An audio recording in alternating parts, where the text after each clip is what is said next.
This is GhanaTalks Breakfast Show, your morning companion. GhanaTalks Radio, #1. Hello, Ghana. Good morning, Ghana. You are welcome to the GhanaTalks Breakfast Show right here on GhanaTalks Radio. This is the news headline review. Here we bring you all the latest headlines making waves in the news, from business to politics, from sports to entertainment. We got you covered with the most relevant stories. I am your host, Ruth Esinam-Fiagbedu, and joining me this morning on the news headline review is Miss Debbie Adoso and Miss Regina Bless. Good morning, Miss Regina. Good morning. How are you doing? I'm good, you? I'm fine. Today your energy level is low. Are you It's okay? normal. It's normal. All right. How was the weekend for you? Cool. Yours? Mine was good. All right. Welcome to the news headline review. All right. So let's dive into our major news headlines for this morning. Party communicators have no business defending government wrongdoings. In a critique of Ghana's political landscape and the culture of defending alleged wrongdoing, 2024 New Patriotic Party presidential aspirant Kojo Poku has stated that party communicators have no business defending government infringement. In response to a recent Audit General's report, Mr. Poku called for a fundamental shift in political accountability, lamenting the erosion of national foundations and the politicization of justice. Mr. Poku's remarks came amidst a heated discussion on the Auditor General's findings, which frequently highlight significant financial irregularities and non-compliance within state institutions. He emphasized that by the time these issues reach the Public Accounts Committee, internal and external auditors have already raised concerns through management letters and exit meetings. The core problem, he argued, lies in the lack of effective punitive action and the perceived politicization of the legal process. Party communicators have no business defining government infringement. So if somebody in the government has done something wrong, let the person go through the process and be acquainted. The statement directly contradicts the typical defensive posture adopted by party spokesperson when public officials from their ranks face corruption allegation. And this is coming from a presidential aspirant who happened to, he wants to stand as the president for the New Patriotic Party. And he's urging all party communicators not to defend government's wrongdoings when they have the opportunity to come and sit on the media or sit on national television to discuss political issue and national issues. It's not their responsibility, or they have no business defending these people. They should go through the right process, and if they are found guilty, let the law work with that. Miss Regina, what are your thoughts on this? Yeah. It's a very great thing for him to say, because looking at this party communicators, sorry to say, most of them pose as, should I say, educated illiterates. Most of these people pose as, excuse me to say, senseless. In as much as you are loyal to your party, we don't expect you to even side your party when they are in the wrong. Fine, they might be in the wrong in private. For that, you have every right to side them. But once the people of Ghana know that this is what your party did, and you still come out to defend them, you still come out to make it seem as if Ghanaians are not sensible, that is where we have a problem with you. We've seen instances where both the NPP communicators and also the NDC communicators sit on bigger platforms and still lie. They talk without facts. And I sometimes blame these media stations because you know that Danny Peking, he or she is lying. How do they understand their work? You communicating with people, how do you understand it? As a communicator, you have to get valid points. Your points needs to be backed with evidence. You don't just speak for speaking's sake, or you don't just speak because you know how to speak big grammar. It's not done. So if your party, either NPP, either NDC, that you are supporting did something right, you can communicate it with us. If that party did something wrong, you can still communicate it. When you're a loyal party communicator and you support your party when they do right, you also, should I say, criticize them when they do wrong. That is where peace team. First off, you are making sure that the public do not even trust you and trust your party. That shouldn't be so. I remember one big media station, and this, I've forgotten the incident that happened. It was an incident in regards to when doctors went on lockdown. Okay. No lockdown. Strike. And one either MPP was so adamant on an MPP. Either one of these parties was so adamant that due to the doctors closing down the hospitals, a lot of people died, blah, blah, blah. Meanwhile, nobody died. The presenter had to call to verify the fact and disgrace that young man on air because the point you are making is wrong. First off, you are misleading the people and you are painting a bad image out there. right. If they are saying if they are mentioning your name, if you go out to do something wrong, who would they mention? They'll mention your name plus the institution you are coming from. So automatically we are painting yourself and you are painting the party bad, which shouldn't be so.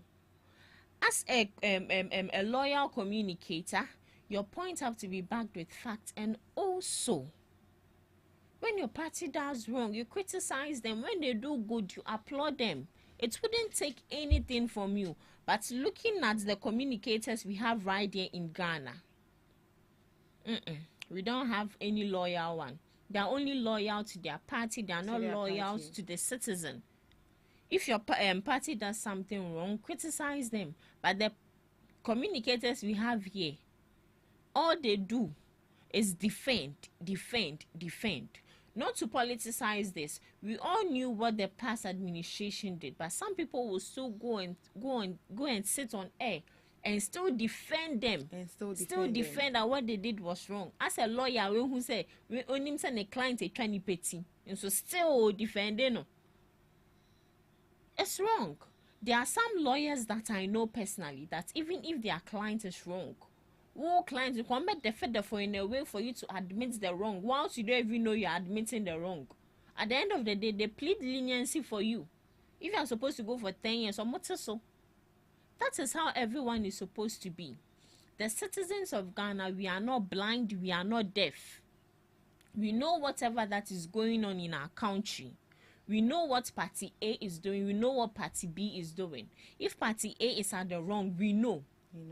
But you, the communicator, you still come out to say otherwise. What are you doing? You're even making us hate party the more. So it shouldn't be so. Loyal party communicators need to stand by the truth. We are in a democratic world. We are in a democratic country. But that shouldn't be a yardstick for them to misuse it. For all you know, this party officials, the politicians, the MPs, assembly personnel, and all that, you might think you are doing your job. You might think you have someone out there who is communicating on behalf of you, but you don't know that this person is doing you more harm than good. So please, they need to be careful. As you said that if it's time to criticize their party, they should, but not to defend them. But do you think it's just right for let's assume you are an NDC communicator and then you've seen that your party is not doing something right. You know that this one dear in Cheye, how would you as a communicator how would you address the issue? How would you address Like the how would issue? you know that these people what they did is wrong, Is wrong. and we are living in a system that when you're loyal to a party, they expect that you speak in the good of that party. You have to defend the party even if the party is backsliding. And if you speak against the party or if you criticize the party, they say you're an enemy of the party. Then it means they have to make us know that, or they have to differentiate between the communicators. They have to get a good communicator and a bad communicator. A communicator who would speak for them when they are doing well, and a communicator who would also speak against them when they are doing wrong. Because you can't tell me that all you want to hear are positive statements in regards to your party. Even NDC has done a whole lot of things that is wrong. They still criticize them. So what is stopping you as a communicator, unless you are telling me that you as a communication director or something excuse me, or something, you only how would I even put it, you are only in for the good. As a communicator, you have to be on both sides, both the bad and the good. If it's the good, you speak on it. If it's the bad, you speak on it. Don't be biased. It's like you having a sister. You love your sister so much. Oh yeah. If your sister does wrong, won't you talk about it? So some people will defend them in the eyes of everybody. But when you go back door, hey, you didn't do this one well. Then you will seem as a bad person. What you are saying is true, but get to a point where you sometimes need to criticize them in public for them to know that what you are doing is wrong. At the end of the day, you are putting a notion in their head, or they are having a kind of perception. Say, oh, I'll be supported in public. Okay. I think And the that's right. person doesn't know the so as a party communication director, when your party does something, you talk about it, good or bad. Well, for the party there, you can't come out to defend, because we the citizens, we know what this party is doing. Exactly. We've already seen it. It's in the eyes of the people. So if they are bold enough to do what they are doing in public, why are you also not bold enough to criticize them? This is not an issue of privacy. You need to say it as it is, and everyone would be okay. I wouldn't even be surprised, or should I say, I wouldn't be surprised, because there are some party officials, the communicators example, who are in NDC, but they speak against the party when it is bad. They applaud the party when it is good. Let's take Kennedy Japan for example. He condemns the NPP party when they are in the wrong. When you're in the wrong. Yes. Even on national television. Exactly. I think I've seen that before. They condemn them. So it should be like that.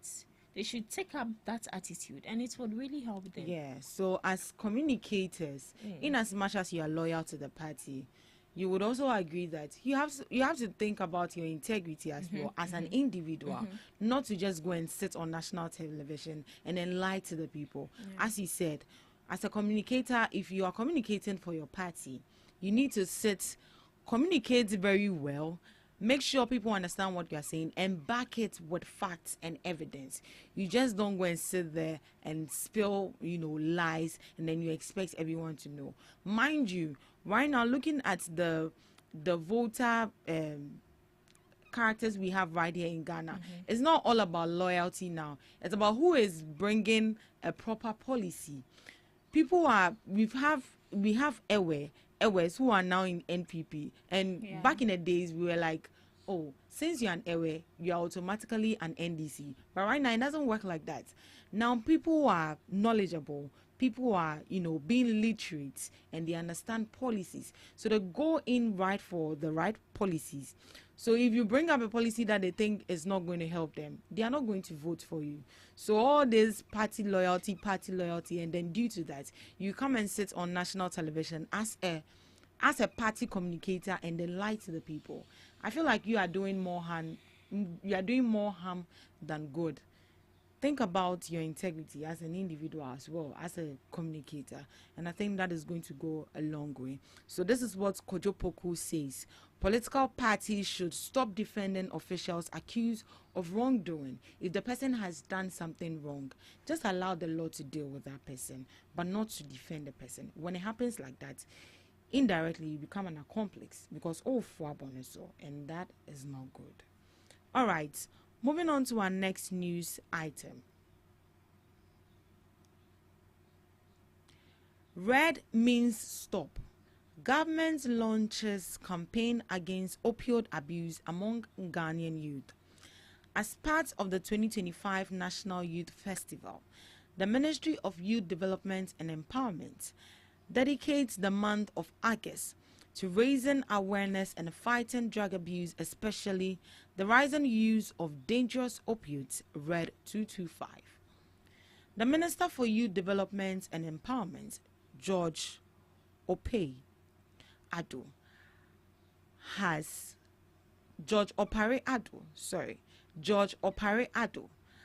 launched a national campaign to tackle the growing crisis of opioid and substance abuse among Ghanaian youth, dubbed Red Means Stop.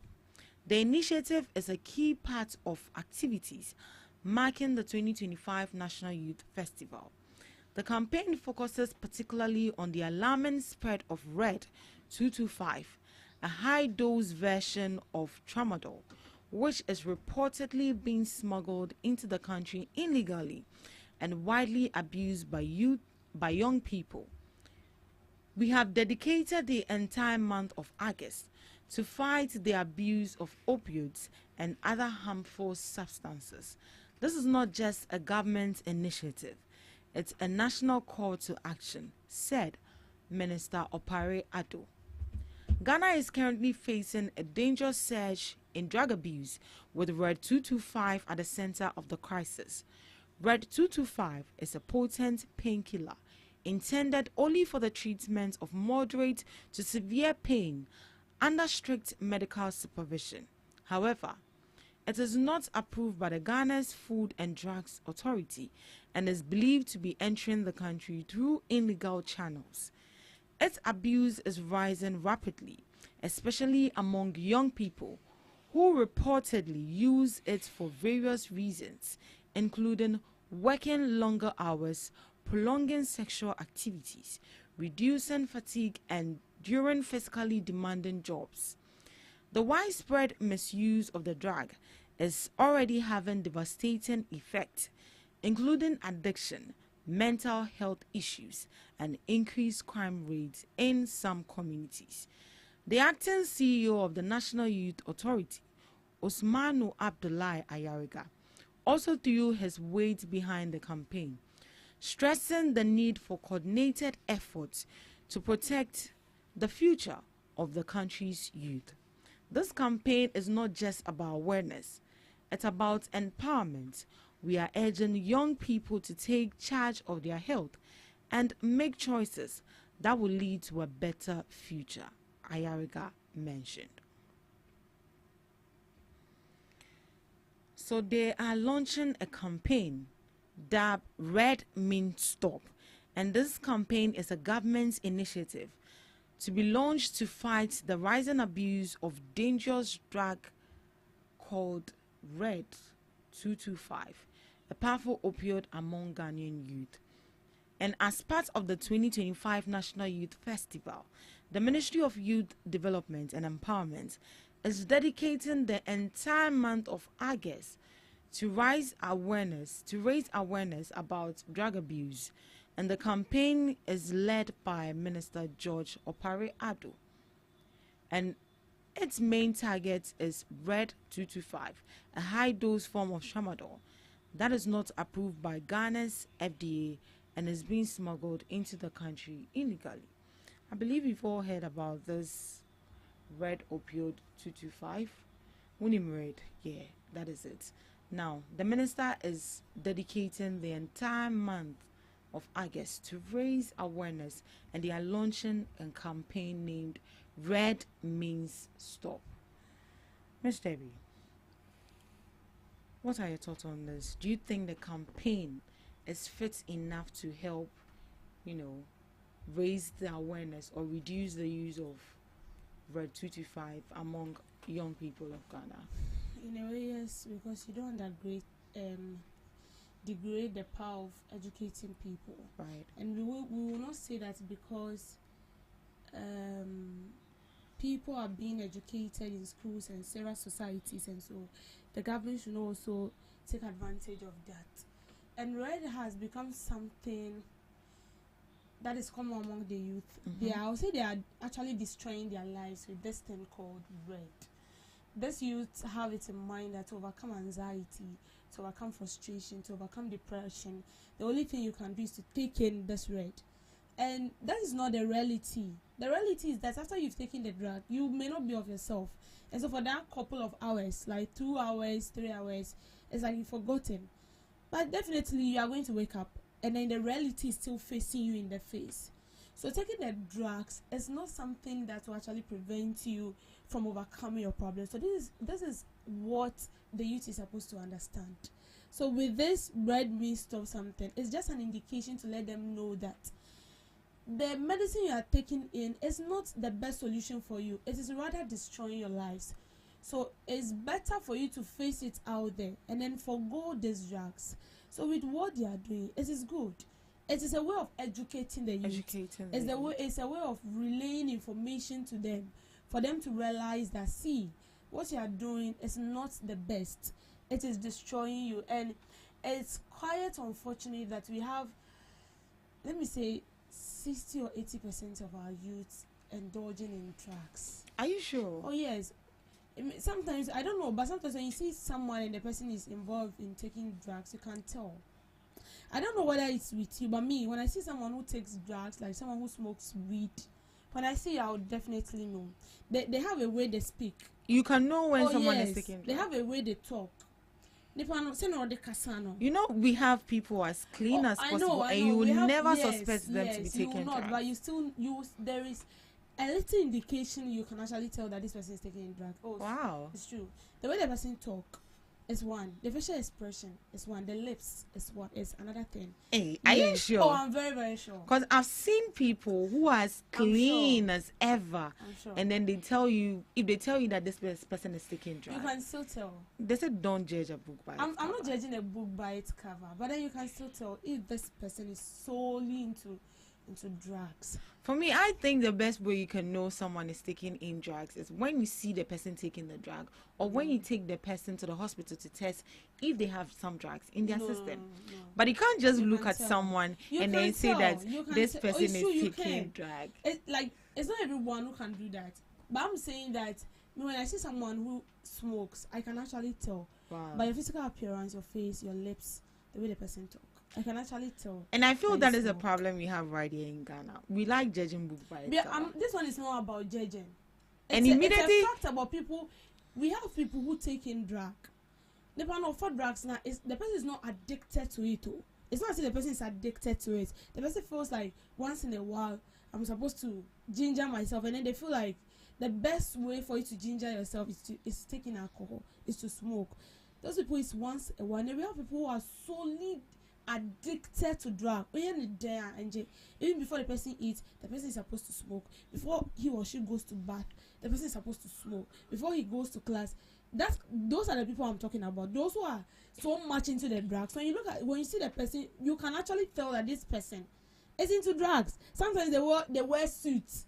They work in big offices. You can still tell that they smoke. They take in alcohol. So this is actually a great move. It shouldn't be limited only in Accra. It should cut across.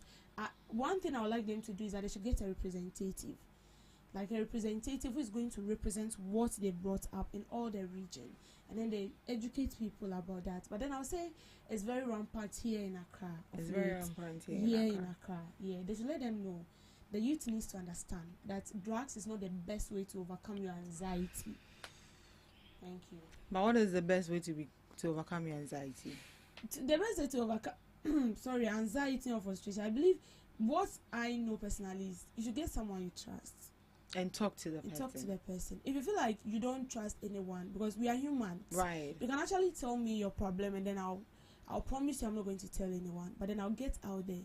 No way. You'll be talking, and then and then like a bit fame. You'll be talking maybe closer to that issue, and then mistakenly then you just say it. Yeah. So if you feel like you don't really trust humans, I don't trust human. So you write it down. So when you get into your room, you get a chair. You lock yourself in the room. You get a chair. You imagine as if someone is in the room with you. Mm-hmm. You talk to the chair. You cry your heart out.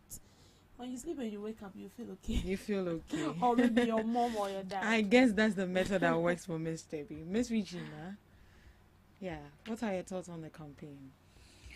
Okay, so I would say personally the Red Means Stop campaign, I would say is timely and necessary. Right. But it must go beyond talks. We need real action this time around. The opioid use or abuse, I would say, is really destroying lives, and looking at the population, the youth are the ones really invested in it. And with the use of these drugs, the use of it is fueling, should I say, mental issues, crimes we have right here in our society, and also school dropouts. The use of drugs fuels all these outrageous activities in our society. So I would say this is a bold step the government is taking, but it shouldn't only be talks. It should be backed with actions. As Mahama said, this is not just a slogan, but an action. Action. So they really need to put action into it. They shouldn't just say the month of August is dedicated for the youth. Red Means Stop campaign, for them to stop the use of drug abuse and all that. What measures have you put in place to make sure that the initiative you are putting up, it's should I say it's an effective one? It's an effective one. We know the youth, it would be very hard for you to just dedicate a month for them. So they just need to strategize it. Yeah, we need to strategize it. Are you also able to tell if someone is taking? For that, I can't tell. You can't tell. All right. Why are you so quick in answering for that? I can't tell. You can't tell. Yeah. Are you being honest or? I'm being honest. I can't tell. You can't tell. There are some people who look like they are into drugs, but they are not. Yeah. You so also believe they are clean people that. Oh yeah, they are clean unless people. you test them before you can tell that. Yeah. Okay. I wish I had that gift too. All right, moving on to our next news item. Mid-year budget review signals discipline. Franklin Kujo. President of Imani Africa, Franklin Kujo, has thrown his support behind Finance Minister Dr. Kisalato Forson's strong criticism of the New Patriotic Party's economic management during its time in office, labeling it as physically reckless and unsustainable. Dr. Forson, speaking in an interview following his presentation of the 2025 mid-year budget review, accused the previous administration of excessive and unrestrained spending. He likened the NPP's fiscal approach to living a champagne lifestyle on Anakbeteshi budgets, highlighting the mismatch between government expenditure and revenue generation under their term. Atoforsen characterizes the NPP spending as someone who lives a champagne lifestyle on an Akbeteshi budget, which is clearly the situation we face in the last 8 years. He further commended the tone and substance of the mid-year budget, noting that it reflects a shift toward deliberate financial discipline, which he believes must be viewed as a coherent policy stance. He said, I was pleasantly not surprised, that quite happy, for the simple reason that the whole definition of what you can give to the presentation was one of discipline. And I think the word discipline people do not understand. It could actually be a policy, he stated. If your policy is to spend recklessly, you should also note that someone's policy could be discipline and spending within budget. Kujo's endorsement adds weight to ongoing debate over Ghana's economic direction, with the current administration positioning fiscal discipline and accountability as key pillars of recovery.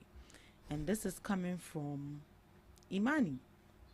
He said the 2025 media budget that was, presented, that was last week, is actually discipline. It's a discipline one. It's a signal of discipline. And then he made a statement that Atoforsen said the previous governments were living a champagne lifestyle with an Akbateshi budget. That's what he said. Not for me though. Miss Regina, what are your thoughts?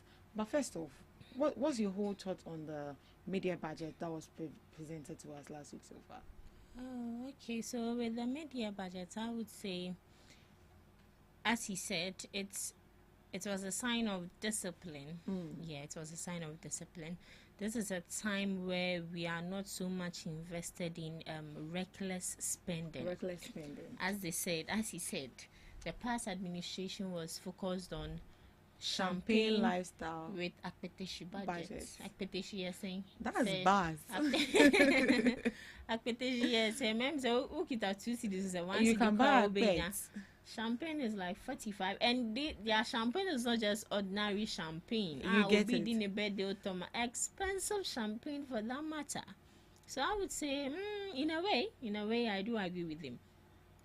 But looking at the mid-year budget, I would say Ato is really forcing.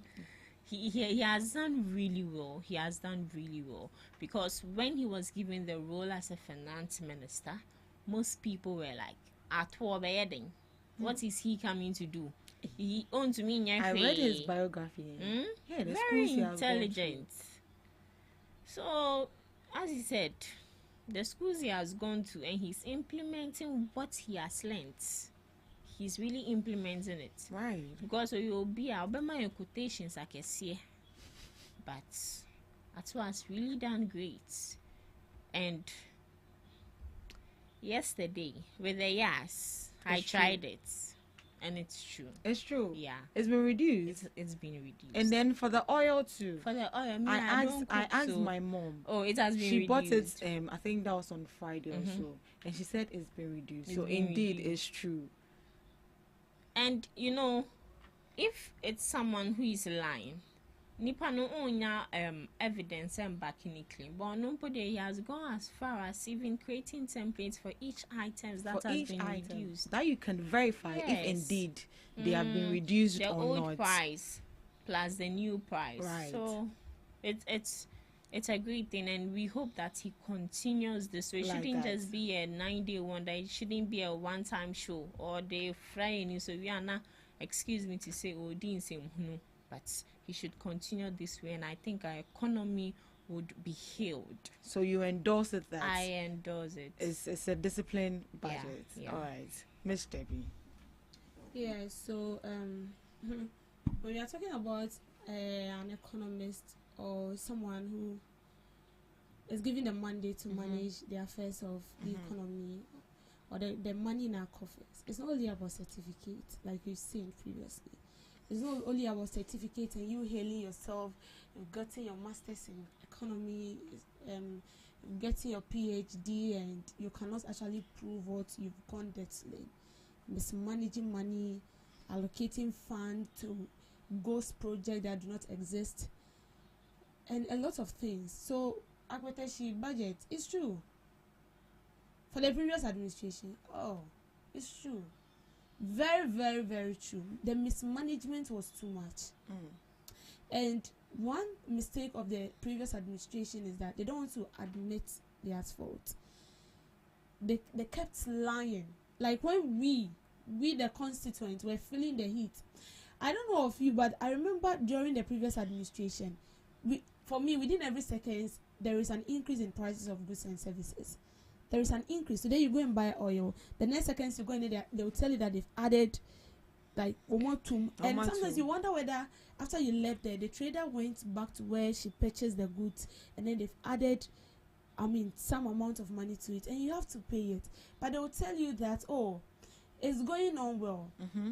But you see, with Atofo saying he's doing marvelously well. He's doing really, really well. And I like the fact that this current administration have learned from their mistake, and they are trying their possible best not to walk in the footsteps of the previous administration. So you could see that whatever any statement he makes, he backs it with claims, like he backs it with examples, and it's true. Like it's very, very true. So our economy for now, I would say there is an improvement, a positive improvement, although it might not be so vast for us to see. But it's a step-by-step something. You take one step at a time. One step at a time. And so with this, if this sort of positive step that the finance ministry is taking, because he's working with a group. So if this step they've taken, like they will continue to walk in that same direction, then Ghana. But we've heard critics saying that it's because they are not spending. Forget them. They are not spending. They are supposed to spend. Forget them. Immediately after the budget, I heard a Stephen Amwa saying that we cannot hold them for inflation because your mama bresso and inflation or pay. I see. When they come, they want to amass the praises for themselves. And I was like, this one, you are joking, no? Inflation being a drop pay. Are you for real? The New Patriotic Party, they behave as if they are not in the country. I don't know where they shop. I don't know where they shop. I don't know where they buy their stuffs. And you see, you will not feel the heat if you. The reason why they failed to understand Ghanaians was that they were failing to lower themselves to the level of the ordinary Ghanaian. Because trust me, as a member of parliament, you don't buy fuel. And you say, Mahama is retracting that privileges from them. You don't buy fuel. There are certain advantages you enjoy. You sit in V8, you sit in vehicles that even when you pass on rough road, you don't feel it. But when we sit in Trotro, the boga vehicle, even when it enters into a tiny hole, you feel it within you. We don't sit in V8. The Trotro we sit in is not a V8. It's normal vehicle now. When it gets sports, we feel it. But they were refusing to level themselves. But what this current administration is doing is that, although like they are benefiting those privileges, but then they are trying to lower themselves in the gap of the ordinary Ghanaian, and then feel your pain, and then put things in order for you to feel that ease within you. And so with the current budget that has been read in Parliament, there is a brighter future ahead if this will continue. You've heard from them, my knowledgeable panelists. They all endorse it that the mid-year budget presentation is a sign of discipline. Ms. Debbie says, forget the critics. Those that are saying that they are not spending and inflation dropped during their time, forget them. Right now we are living the moment, and I believe you are seeing the evidence of it. I'm equally seeing the evidence of it. We are feeling it. We are feeling the heat and so on and so forth. So they have endorsed it. What about you as well? All right. Thank you so much for joining us on the news headline review. Up next, we have Debbie's Grill.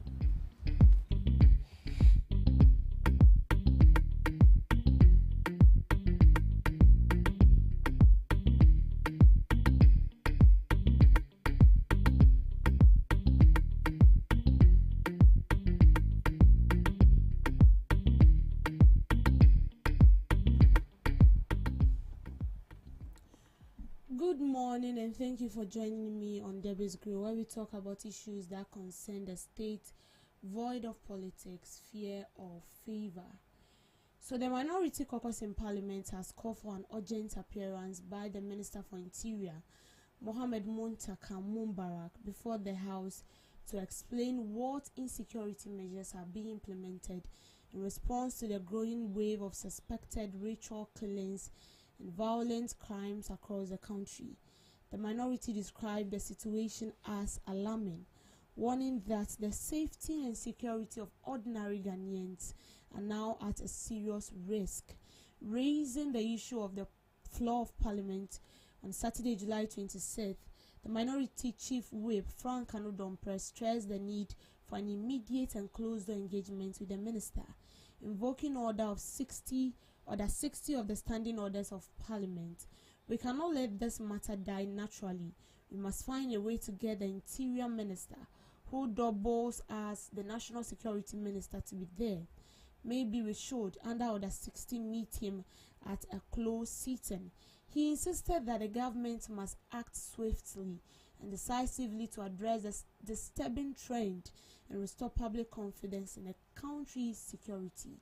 Beyond the rise in ritual killings, the country has witnessed a troubling spike in the other violent crimes and killings in recent days. So the minority is actually petitioning the Interior Minister to work on the rising cases of ritual killing. And you see, this has become so rampant of late. You sleep down and then the next minute you wake up and then someone has been killed with a body dumped in gutters. A person has been killed with a body dumped somewhere. Some time ago, I saw a picture where a young lady was killed, butchered into an ecolac bag. So they use polythene bag to wrap the body, so it doesn't, the blood of the lady doesn't drain. But when the person got to the airport, he was caught.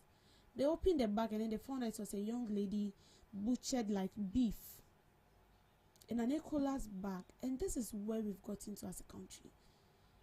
And it's very sad. Nowadays, no one is safe. Sometimes when it's 8 and you're even walking about, you are scared. Recently, they arrested people like 200, 300 in Makati Hill for child trafficking, for killing. I was like, God. Sometimes I walk like 10, 11 to the house. And then I tell myself that, which means God is actually protecting us. Though, let me put it that way. Because we live in a community where we are not safe. And there are certain spots that policemen are supposed to be deployed into those communities. We have places where there is no traffic light. The place is very dark. But then you see people using that stretch every minute and every second. And that stretch needs a traffic light. But no, we don't have it. And that is why these things has become rampant. I won't say it begins right here in the previous current administration, like the previous government is saying it. I don't want to politicize this whole issue. But then way back in 2018, 2017, it became so rampant in somewhere 2021, 2022, where pregnant women were killed.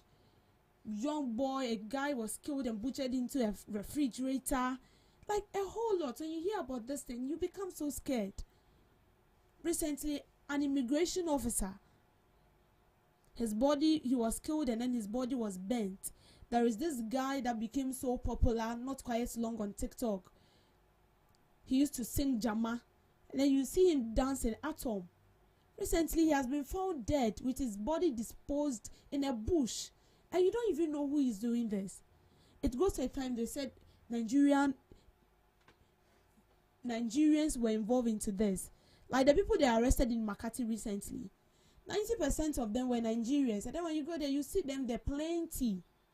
They will come and rent a whole apartment. And sometimes some of these landlords, because they only care for only their money. They don't care about what you use the room for. They don't care. So they take the money and then they leave the money for these Nigerians.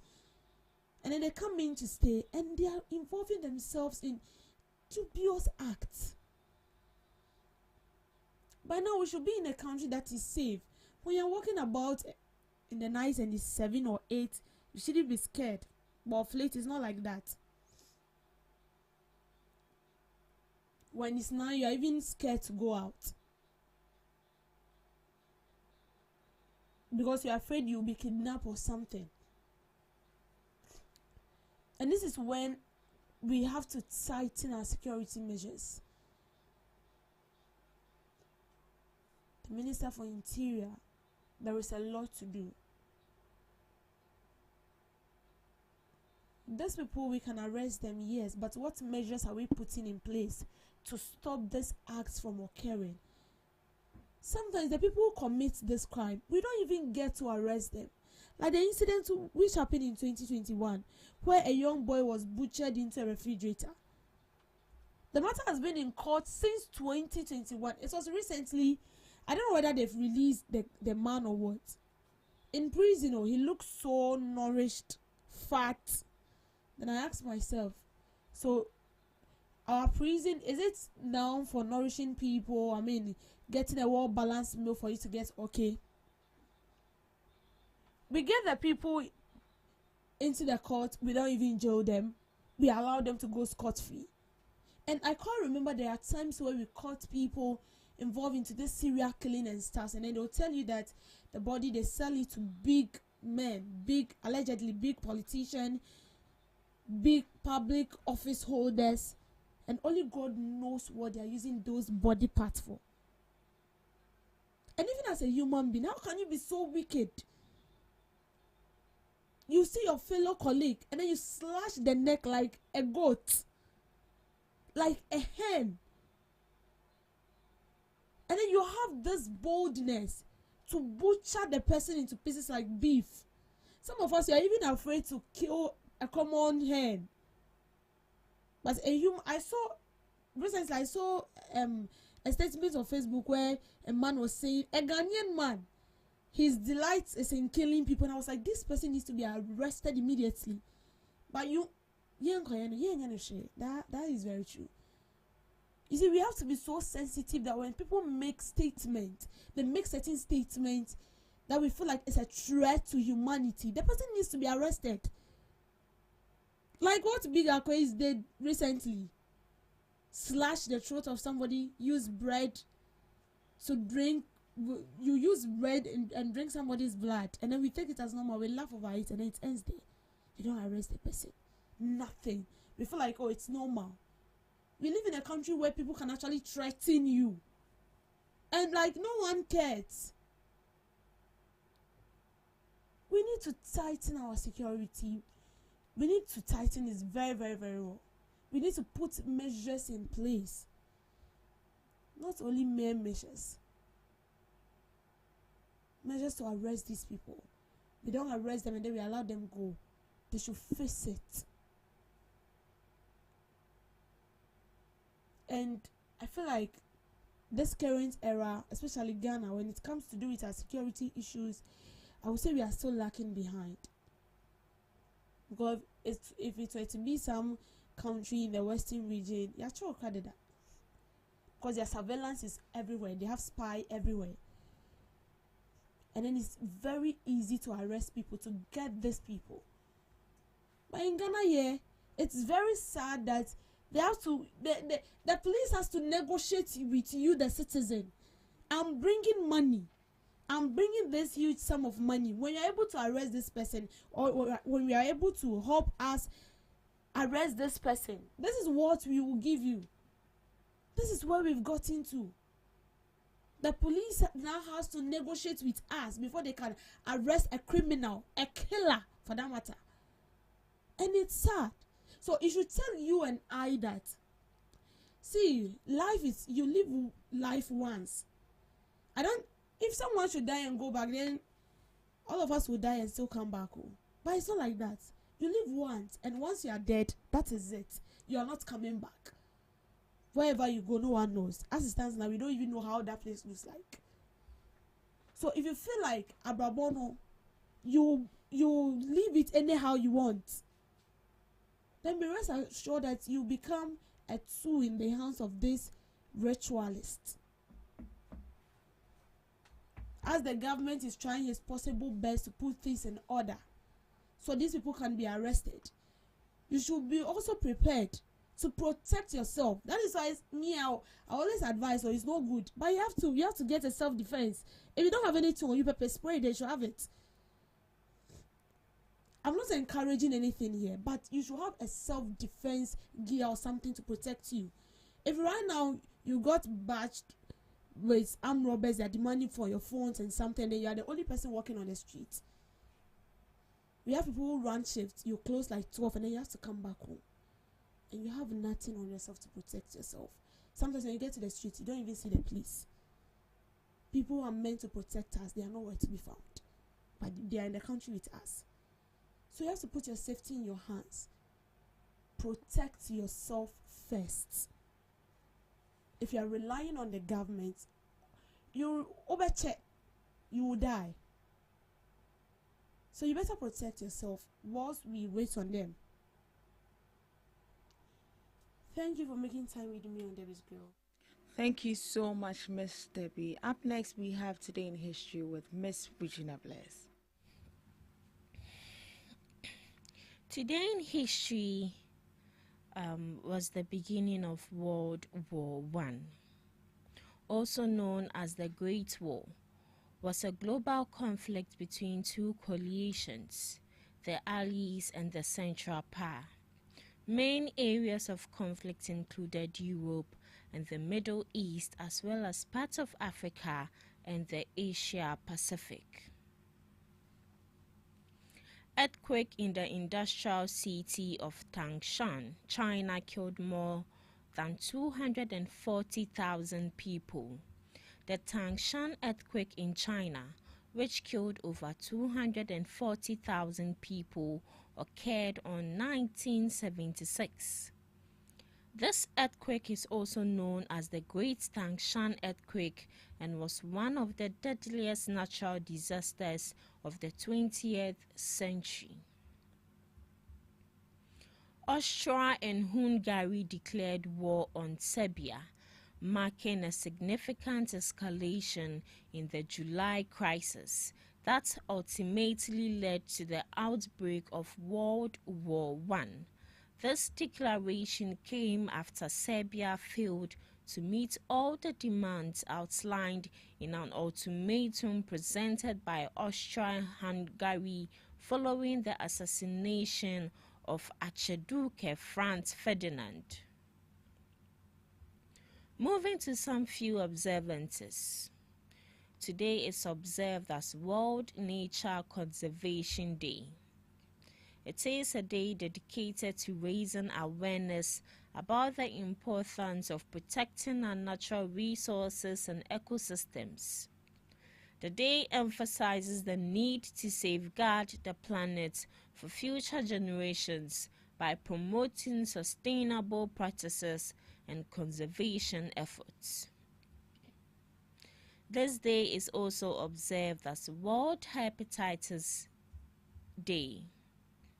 World Hepatitis Day aims to raise global awareness of hepatitis, a group of infectious diseases known as hepatitis A, B, C, D, and E, and encourage prevention, diagnosis, and treatments. Lastly, National Soccer Day, a day to recognize and celebrate the sport of soccer. National Soccer Day celebrates soccer, which is the most popular sporting game in the world. Soccer is played by 250 million in over 200 countries. Soccer is a great way of getting into shape or sharpening your reflexes.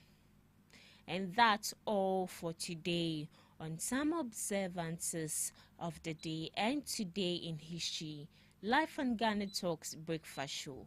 Join me same time tomorrow for more amazing and educative facts. Thank you so much, Miss Regina Bless, for Today in History and some observances. Today we don't have any day to celebrate soccer. Me, I'm not into soccer. Or maybe Miss Regina will play ball for us today. You know, Abi, you said today is soccer day. Mm-hmm. So we maybe have our sports general. Yeah, that's true. So It's fortunate. Did they have to give us commentary? today is soccer day. Yeah. Anyways, And also, World Hepatitis Day. yeah, Yeah. that's very important. I think we need to go to the hospital and then go and check. I'm Pat. I don't know. I don't know my status. So I have to go and check. So I'll urge you to also go and check. Yeah. All right. So I think we have some time left. I don't know if you've seen this, but government has deployed armed forces to Boko. Yeah. And then I think there's a curfew too. From I think 7 to 6 p.m. 7 to 6 p.m. I Let me said check. 7 to 6. So meaning during that From period, Anopa till meaning you can't. Okay, so that's the only time you can go out. So meaning after 6 p.m. you okay, so 2 o'clock p.m. to 6 o'clock a.m. curfew imposed on Boko. I don't understand. So I think from area 2 o'clock p.m. You can till- only come out. No, you can't. You can't You come can't. out. Yes, from 2 o'clock till the next morning 6 o'clock a.m. You can't come out. Unyanke bi wa ha o. Like you can't come out. Yeah, you can. It's from 2 p.m. to 6 a.m. curfew. So what happened to the school Imposed children on- and then the workers? Oh, for some of the school kids, they've been evacuated from their schools. 3 kids are dead as it stands now. But what have the children got to do with their chieftaincy issue? They haven't got anything to do with them, but these, should I say, hoodlums are targeting the schools now. And they think that's the best approach to solve this crisis. Miss Debbie. No, but this is serious. Yeah, it is very, very serious. You are asking whether students, yes, but their safety is very important. Well, I feel like I think 2 students or 3 students have been killed in one of the schools. So as it stands now, I think Nalerigu Senior High School has been closed down for now. is it that they know that these students are actually the weakness of the government or what? Not of the government, but the school it contains both the Kusasi and the Mampusi, and the conflict is between these two. So when you're there, you're either Kusasi or Mampusi. But mind you, these children don't even know what is Oh happening. no.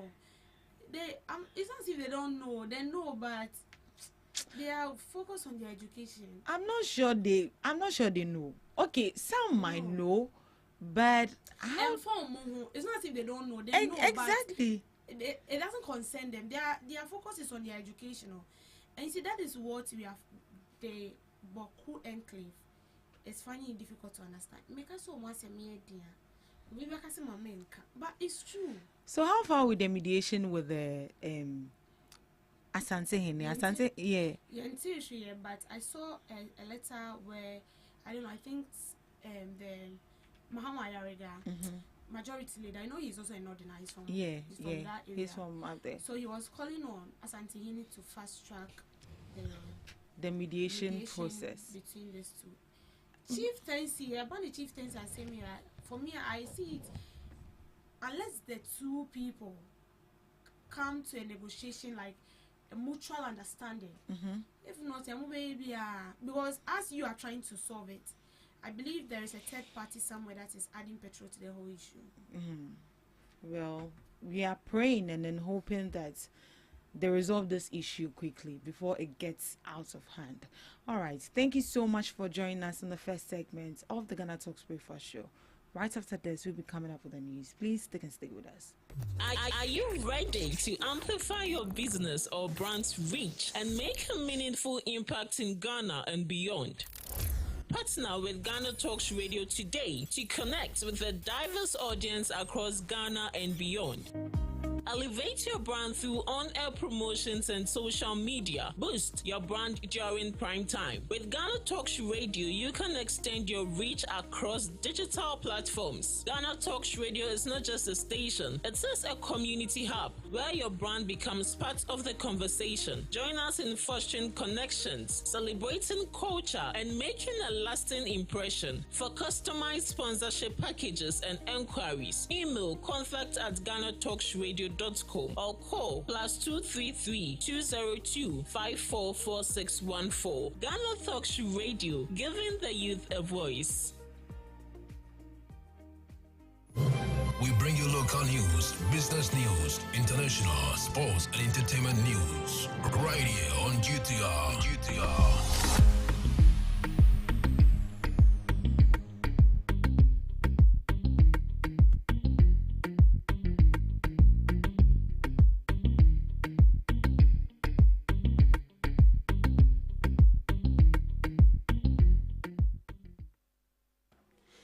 Good morning and welcome to the morning news broadcast on GhanaTalks Radio. Coming up, minority demands urgent briefing on rising insecurity in the country. First mpox death recorded in Ghana with 23 new cases confirmed. The National Lottery Authority donates 100,000 to blind support for entrepreneurial program. There is a many more coming up shortly. Do stay with us for the detail.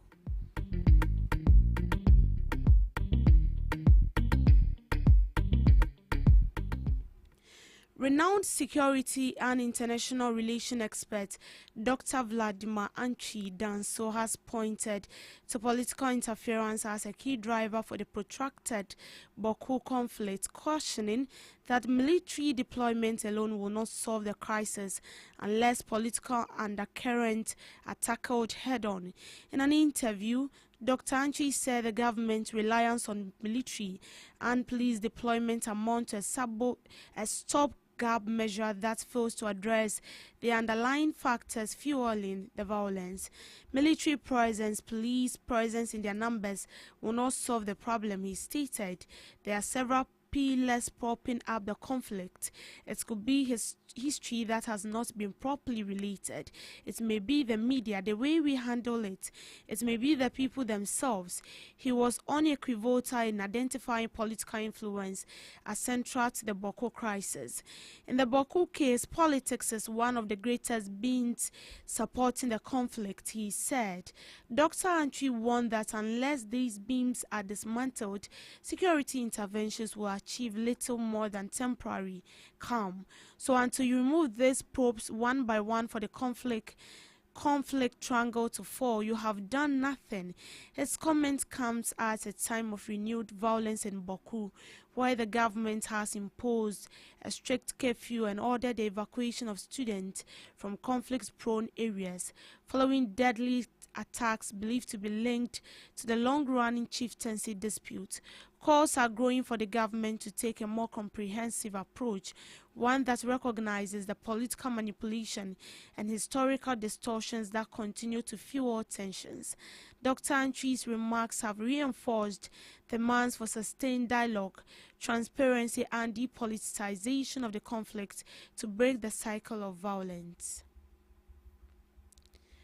Moving on, the Minority Caucus in Parliament has called for an urgent appearance by the Minister for Interior, Mohamed Muntaka Mubarak, before the House to explain what security measures are being implemented in response to the growing wave of suspected ritual killings and violent crimes across the country. The minority described the situation as alarming, warning that the safety and security of ordinary Ghanaians are now at serious risk. Raising the issue on the floor of Parliament, Minority Chief Whip Frank Anodom stressed the need for an immediate and closed-door engagement with the minister, invoking Order 60 of the Standing Orders of Parliament. We cannot let this matter die naturally. We must find a way to get the Interior Minister, who doubles as the National Security Minister.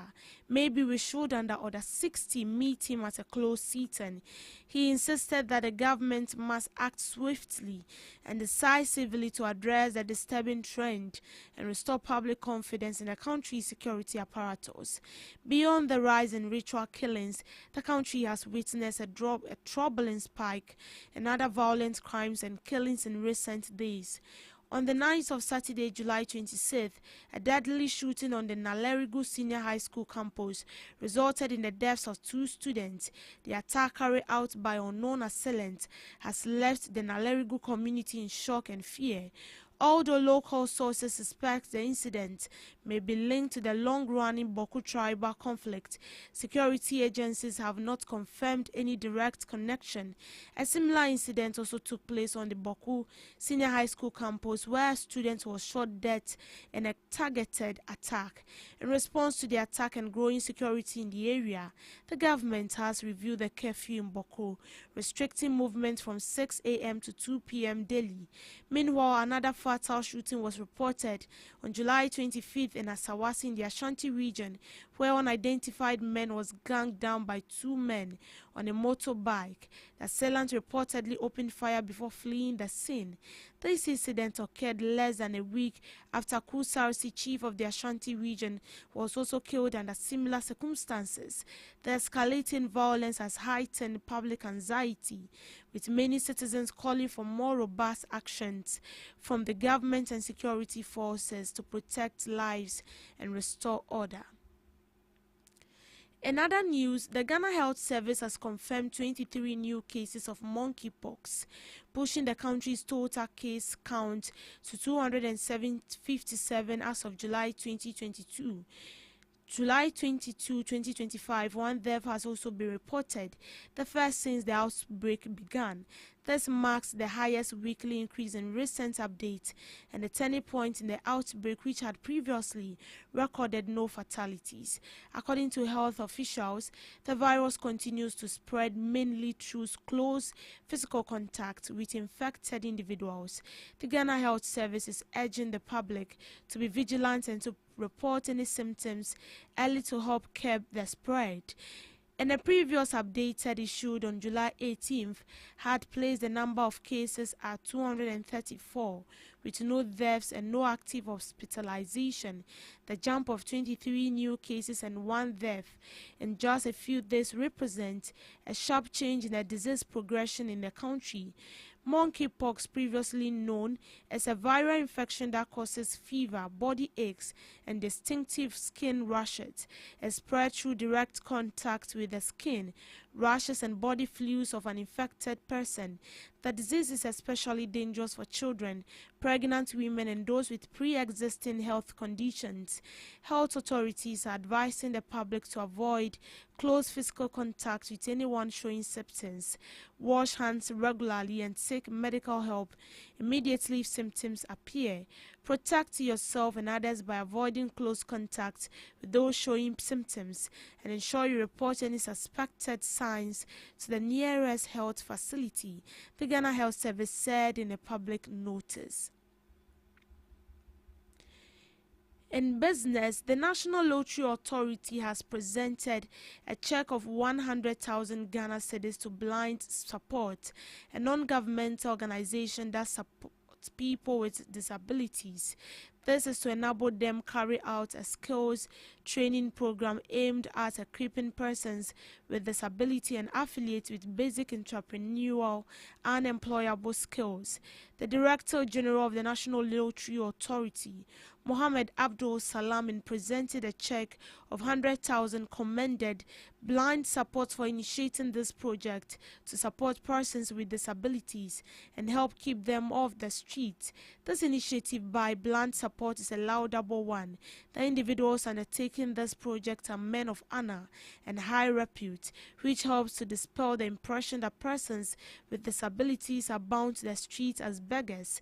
The initiative will help ensure that they are equipped with productive and industry-relevant skills, providing them with sustainable employment opportunities, he said, citing Section 2, Clause 3 of the National Lotto Act 2006, Act 722, which mandate the National Lottery Authority to operate a lotto with the object of providing care and protection for the physically or mentally afflicted, the needy, the aged, orphans, and destitute children. Mr. Abdul Salam said the National Lottery Authority will continue to partner with Blind Support to enable them expand this project. Anthony Jenian, the project coordinator of Blind Support and a lecturer at the University of Education, Winneba, recounted the difficult living conditions faced by persons with disabilities. He expressed sincere gratitude to the National Lottery Authority for their generous donation, highlighting the significant and positive impact it will have on the lives of the beneficiaries. He also thanked the Good Cause Foundation for its support over the years and looked forward to a continued partnership. Mr. Abdul Salam, the Director General, also presented a check for 50,000 Ghana cedis to the National Youth Authority in support of the upcoming National Youth Festival, aligning with the Youth and Support Development pillar of the Good Causes Foundation to promote youth development. The National Lottery Authority Good Causes Foundation is the authority's charity arm spearheading its corporate social responsibility. The foundation operates on 4 pillars: health, education, youth and sports development, and arts and culture. The health pillar focuses on providing infrastructure support, training mental health workers, providing hospital supplies, and expanding nationwide medical outreach services for specific ailments. The education pillar focuses on providing educational support to brilliant but financially disadvantaged students. NLA also supports educational institutions with the necessary logistics and sponsors programs and projects that meet the foundation objectives. The Youth and Sports Development pillar encompasses enhancing the capacity of young people and supporting sporting activities with a focus on promoting lesser known sports. It also provides technical and skill support to small medium enterprises owned by young individuals to encourage innovation. Special emphasis is also placed on persons with disability and those with special needs who may be interested in entrepreneurship. The Arts and Culture pillar supports projects that safeguard and protect Ghanaian cultural events and educational programs. The National Lottery Authority Governing Board also determines the discretionary projects that the authority undertakes annually. Still on business, importers and exporters are urging Finance Minister Dr. Kaiser Atoforsen to take decisive steps to help reduce the high lending rate by commercial banks, with inflation falling to 13.7% by end of June 2025. The importers and exporters says the prevailing interest rate environment is no longer aligned with current macroeconomic conditions and is hampering business growth. They argue that the current average lending rate of 27% is excessively high and should be revised to reflect the downward trend in inflation. Commenting on the recently presented media budget, the executive secretary of the association, Samsi Asaki Awingobeth, said that lowering lending rates would offer much needed relief for businesses. If inflation has dropped and the fiscal policies are yielding results, then the reduction in inflation from 23.8% to 13.7% is a positive development. However, we are still facing challenges with high lending rates, he said. We are not reluctant to acknowledge the government's efforts, but if inflation has declined to 13.7%, why are we still burdened with bank interest rates at 27%? Previously, when inflation was at 40%, lending rates were around 30%. Now that inflation has fallen significantly, the lending rate should also come down, he added. I strongly believe the Bank of Ghana must take steps to ensure commercial banks adjust their interest rates in line with the current inflation rate, he said. To sports, for a record-extending 10th time, Nigerian Super Falcons are champions of Africa after delivering a stunning performance to beat host nation Morocco. Nigeria successfully came back from 2 goals down to beat Morocco 3-2 to get back to the apex of women football on the African continent.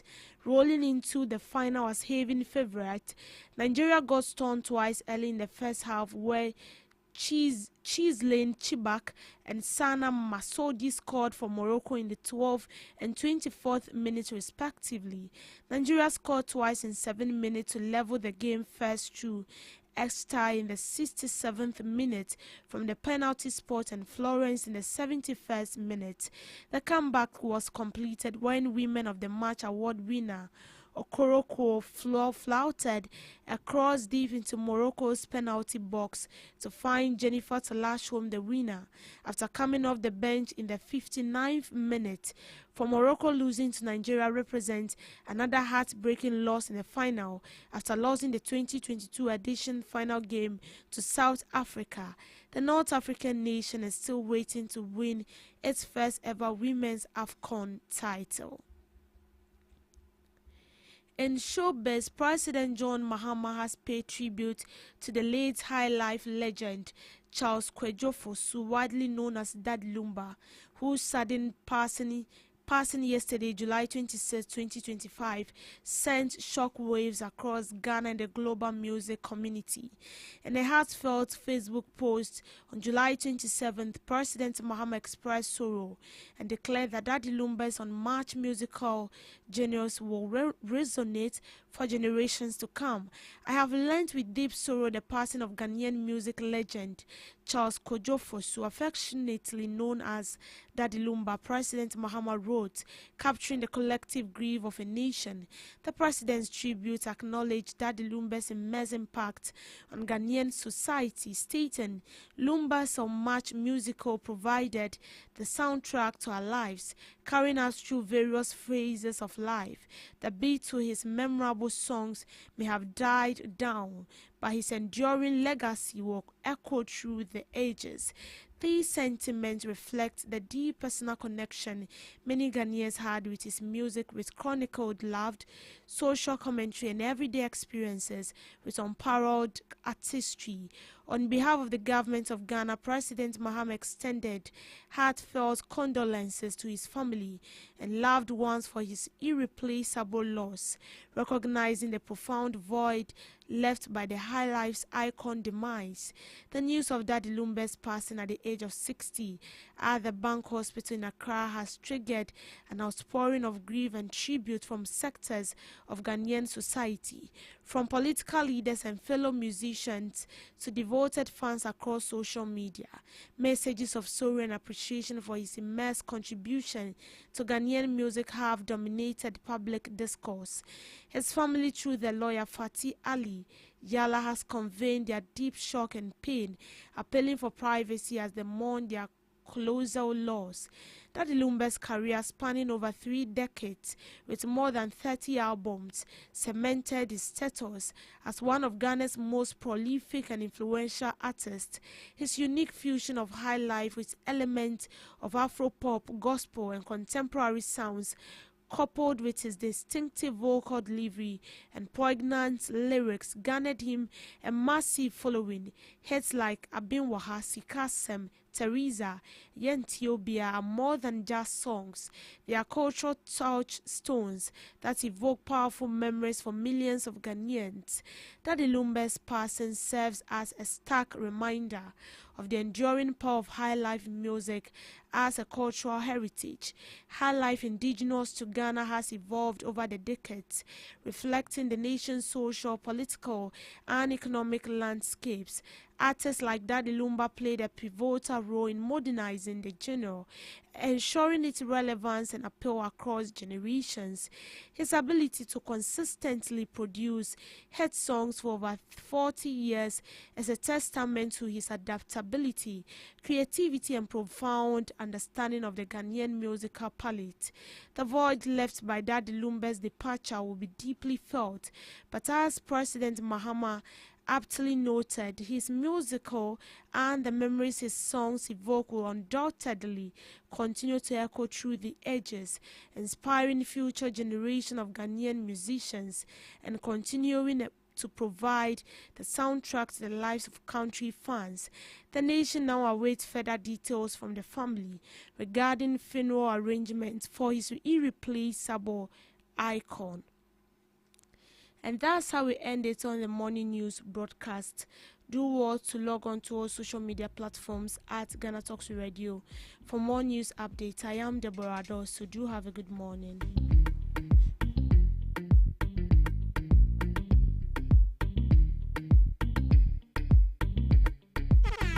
Hello Ghana, hello worldwide, I'm Mr. Level Bam. Now listen, every Tuesday and Friday, beyond the time it's going to carry bro. Our GhanaTalks Radio, 7 p.m. sharp. Now Tuesday, we're gonna talk about our culture, our history. Matuni ding setete abako sem. Now on the Friday, you bars on bars. You better rap, you better say no artists go join me in the studio. We're gonna discuss about music and business. Konya, or you singer, and now you rapper, you think say you get bars. You go fit spit fire now. Listen, make you join me with studios. Our GhanaTalks Radio, and yes, say then our day. Me say download the GhanaTalks Radio app on our Play Store and the App Store. No tune in, and say this is what you see. Baba live on Facebook, Cointakra, any GhanaTalks Radio page, and this now. Listen, I bet you fire 1 year, Konya, Wading, Jajan.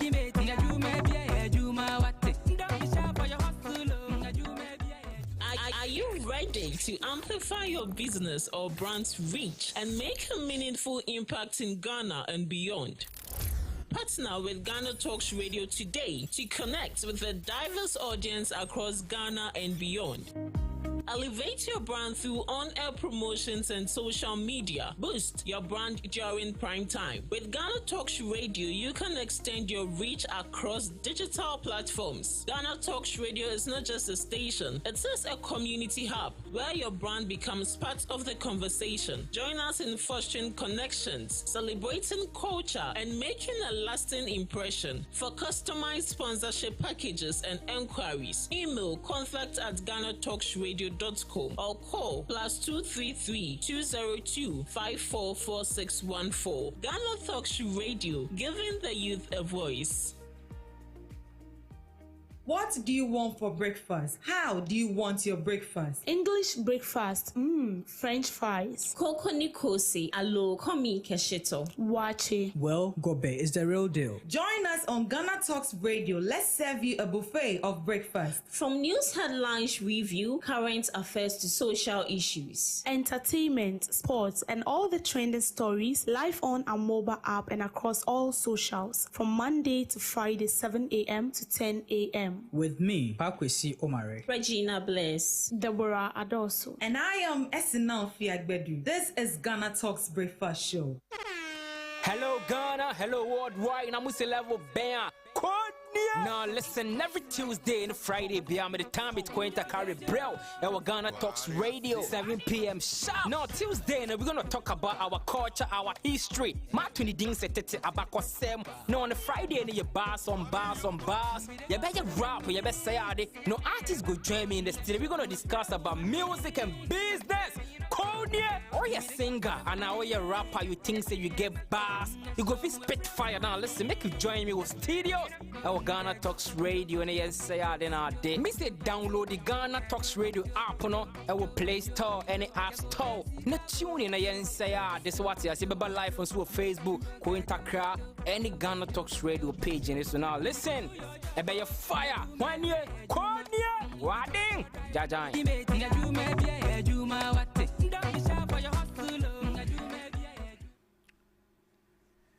It's another beautiful morning and a brand new week on Ghana Talks Radio, where we bring you the Ghana Talks Breakfast Show every morning from 7 a.m. to 10 a.m. My name is Parkwesi Omari, your regular host.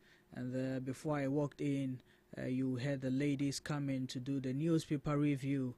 They came your way also with Debbie's Bite and Today in History, and then the news itself. And now we are here for the conversations of the day. Some issues making waves in the capital and in the country.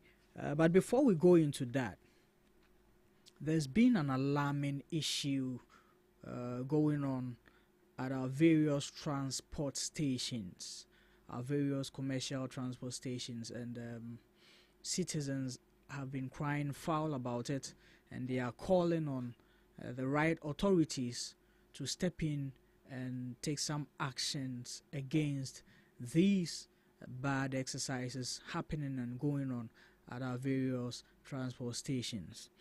Now, what happens is this. In the evenings where commuters have closed from works and their various daily activities, where they go to these stations to pick a car to their various homes and destinations. By the time you get to the station, you realize there are no cars there. And so they will just make you join a long queue. And they will come and tell you a car is coming, and this car is taking an additional fare compared to the usual fare that commuters are supposed to pay. So, for instance, if you are paying about 20 cedis on a usual day, now they are going to demand about 25 cedis or even 30 cedis. This is happening at a time where it is not even dark. Let's say midnight, that you say, because of this reason, we are taking a risk, so we would have to increase our fares and all that. This is just about 6 p.m. to 7 p.m. And this has been going on for quite a while now, that people have been complaining about. And there's been allegations that they intentionally hide these cars. They park them somewhere and act like there are no cars available. And so by the time they will tell you, oh, there is a car who has agreed to come, but he is demanding a certain amount to be paid as a fare, which is not fair at all. I don't know why Ghanaians are so greedy and so inconsiderate of themselves. A government comes to power, does what it can to reduce the cost of fuel for you. And just because you've also reduced your transport fares, you are now finding unscrupulous ways to extort from commuters and from passengers. Why should you do this? Why should you do this? For how long are we going to rob our own selves? Make life difficult for our own selves? So you intentionally hide these cars, act like there are no cars, demand a huge fare before you let the same cars. Like, why? Adding. Aden agana fu ye etiri modern for sa. Asem ni tie ni tia wa. Chese mo pese mo fa kwan bi so a first na mo atete so no mo besan ya pe kwan bi enya sa sika na him. Enti sa aban so ka se okay, ene em so fu on me besan to so a mo be den. Mo be den. Mo be den. Yan dwe yen ho yen hu. Yen consider yen ho yen hu. na ɔman na ɛyɛ ma yɛ nyinaa ɛyɛ ɛma yɛ nyinaa sɛ mobɛhyɛ daa de cars na kɔ sie wɔ station hɔ na mama passengers abɛsan light tententen a adensan yɛ 6 p.m. 7 p.m. na maka sɛ car ni hɔ nti mo akɔpa driver bi kyɛw yɛtua 14 or 15 cedis on but ɔse kwan ne wa nti ade asa car ni hɔ nti so ɔno ɔba de a ɔbɛgye 20 cedis 25 cedis aden da bɛn wei ɛyɛ korɔ no ɛne ɛpo bɔ ma yɛ nkatere yɛni bɔ yɛn ho aboro ne atirimɔden saa ɛwɔ man yi mu ma yɛ nkatere ɛnyɛ wo nko na ho kyerɛ wo as a driver ɛnyɛ wo nko na ho kyerɛ wo passenger na ɔbɛfa car no ɔno nso ɔfa nneɛma mu sɛnea wo nso wofele sɛ wo deɛ wofa nneɛma mu saa na ɔno nso fa nneɛma mu na sɛ aban ayɛ nea obɛtumi atete fuel so ama yɛwɔ sɛ ɛma yɛ ho henhan yɛn wɔ ɔman yi mu na mo deɛ mbɔfa kwati kwan de abɔ mo yɔnko no mapo a mo a mo hwɛ a ɛyɛ sɛ na wɔ sɛ yɛtena ɛwɔ ɔman yi mu ni mo ma yɛnyɛ nea ɛbɛboa yɛn nyinaa yɛnyɛ nea ɛbɛboa yɛn nyinaa na ɔman na yɛyɛ a ɛyɛ ma yɛn a yɛn ho ɔman no mu dwo a ɛdwuma yɛn a yɛn ho why saa suban no deɛ ɛnyɛ enti no GPRTU foɔ ne TUC foɔ all the drivers associations a mo hwɛ ɛma driver ho ana driving ho nsɛmsɛm ɛkɔ yie no sɛnea mo hia biribi wɔ aban wa motumi twerɛ press release ne adeɛ no sɛ ya na monhwɛ na monsie sisa nneɛma go to your various stations na monkɔhwɛ na nneɛma a mo driver for ne mo bookman for ɛyɛ wɔ stations no ɔmo nyae na ɛmoa koraa monkɔ Madina stations ne hefa stations ɛhɔ nyinaa ɔmo yɛ saa adeɛ no Madina station ɔmo yɛ monkɔ hɔ ɛhɔ na most of the complaints efi aba saa de bɛsa no by 6 p.m. 7 p.m. ɔmo sika ni hɔ na mama salai tententen ti monkɔ na monkɔhwɛ GPRTU Transport Ministry yɛsrɛ mo mon take steps towards this. They are extorting from the passengers and that's not right. That is not good at all. So kindly look into this and take the appropriate steps against this unreligious act. We thank you. Moving on, and before we go into the discussions today, today happens to be the birthday of one special person. He has been a great leader, a good friend, and a great brother as well to me. He has been a good motivation and encouragement to me in my career path, with all the advice, the guidance, the opportunities that he shares with me. And not so many people have this goodwill for their fellow man, but this man is one man who always wants to share the little that he has with the people around him, such a selfless human being. And I don't know the right words to use to describe him, but this morning I want to appreciate you wherever you are. I know where you are.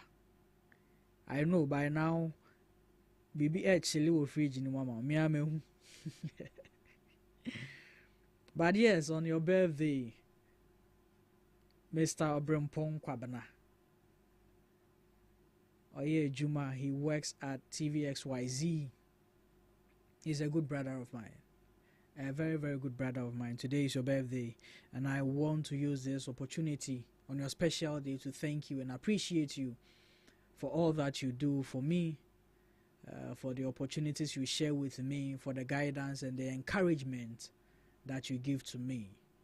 I want you to know how grateful I am to you, and I pray the heavens this morning opens its doors of favor and shower it upon your life.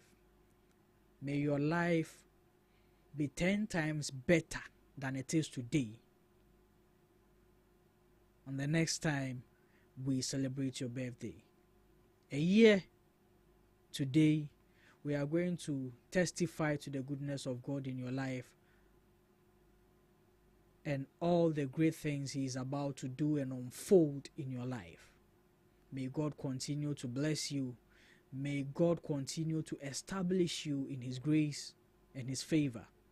May everything that your hand finds to do be successful and be fruitful. May all your heart desires and your heart's prayers be answered and manifested. In Jesus' name I pray. We really thank you. We all love you. From me, from Lincoln, from Hammer, from Swallow, everyone that you've shared your life, the goodness of your life with. We all want to appreciate you this morning.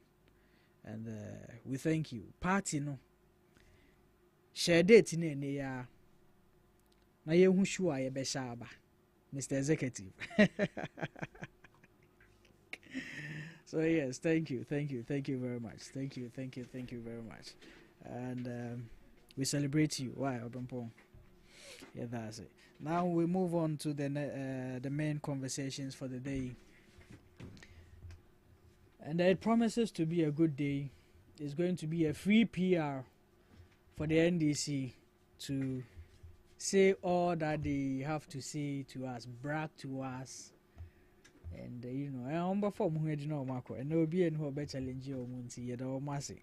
fortunate for us, we have the NDC's communicator in the studios, willing and ready to do justice to the conversations for the day. AP. Yes, sir. Chief. Good morning. Good morning, sir. And so na bo kakra. Easy on the pan points with you to me say. But I see a quite kakra mo, but we're funny, sir. We're funny, sir.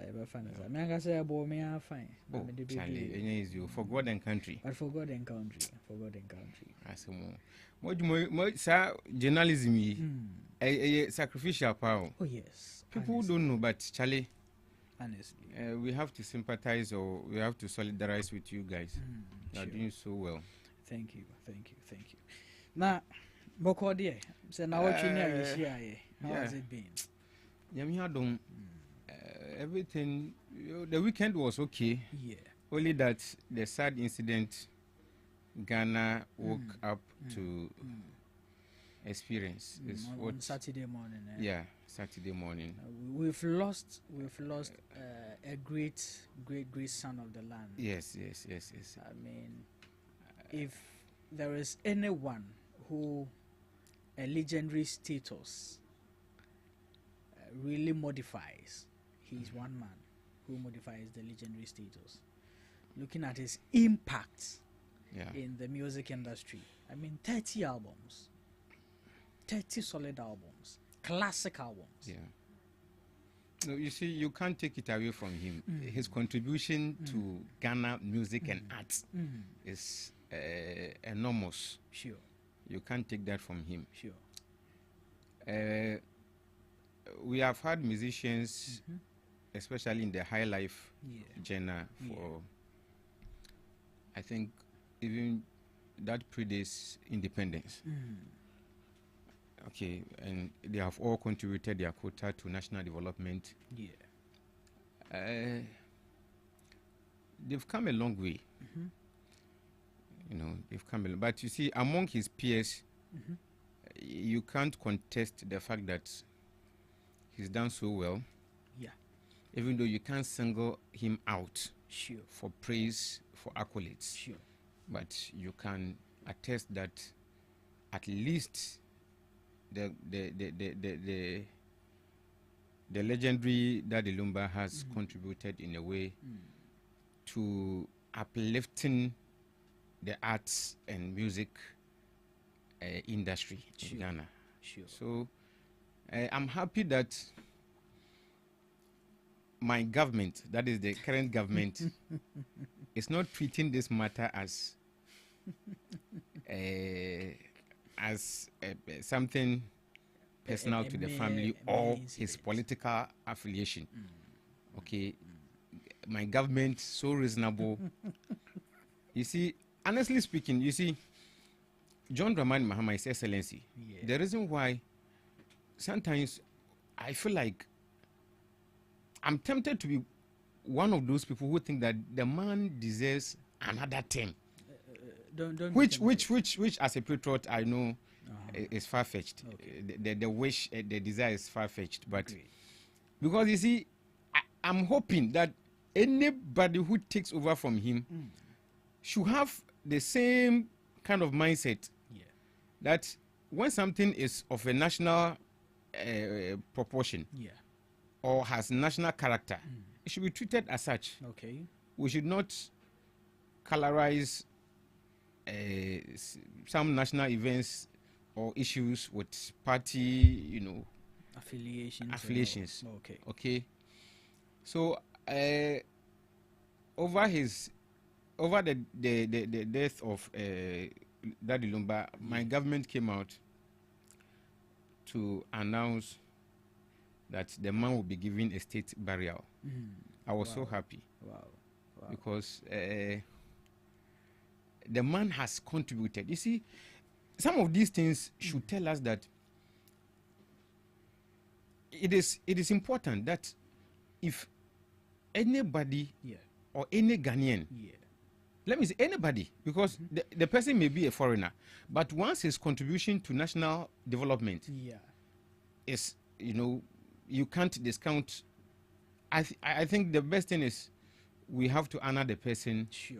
And whether the person is alive or dead, we have to honor the person. I think when he was alive, Daddy Lumba got a lot of, accolades. He got a lot of, honestly, this thing. I think, if not for anything, that's one thing Ghanaians really did well in relation to that man. Yeah, he got his flowers even when he was alive. When he was alive. He was so really celebrated. So that's positive. Yeah. And the NDC government, even though we know his political, you see, this man gingered the entire political landscape with this song. And honestly, it went in favor of his party. Okay, but he has never, he has never denied the fact that he's a true MPP. Okay. But you see, that's the difference. His Excellency John Dramani Mahama, the born president, okay, he understands that it will be so petty to treat the demise of this man as partisan. Look, we have had a situation not too long ago where a president decided to neglect an entire constituency because they didn't vote for his member of parliament as parliament member of parliament. Hey, Charlie, boss, we are bro. No, you see, it's a setback in our political, dispensation that a president will decide that once these people didn't vote for a candidate of the MPP to parliament, I am going to cut them off from national cake. You see, it's serious, but we didn't take it. We took it lightly. You see, as a matter of fact, Ghanaians should begin to reason up, to rise up. They should begin to demand accountability from leaders.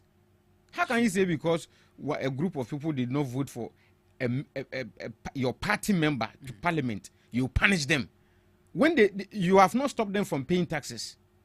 The MPP or matching as honestly, can I ask you something? My boss, I know you want to ask me. You want to tell me I'm veering off, but not okay. But in everyday conversation that you have, Yeah. even not on this platform, but in your everyday conversations, Yeah. how many times does this man's name You see, pop up? honestly, I'm a very patriot Ghanaian. I'm very patriotic, okay? And I honestly, you see, sometimes when topics for discussions center around national interest, sometimes I hardly, poke in political sentiments. I think that every regime will come and go. What about our interest? What are we leaving behind? Sure. But for bad governance, we shouldn't be where we are. You understand? We shouldn't be where we are.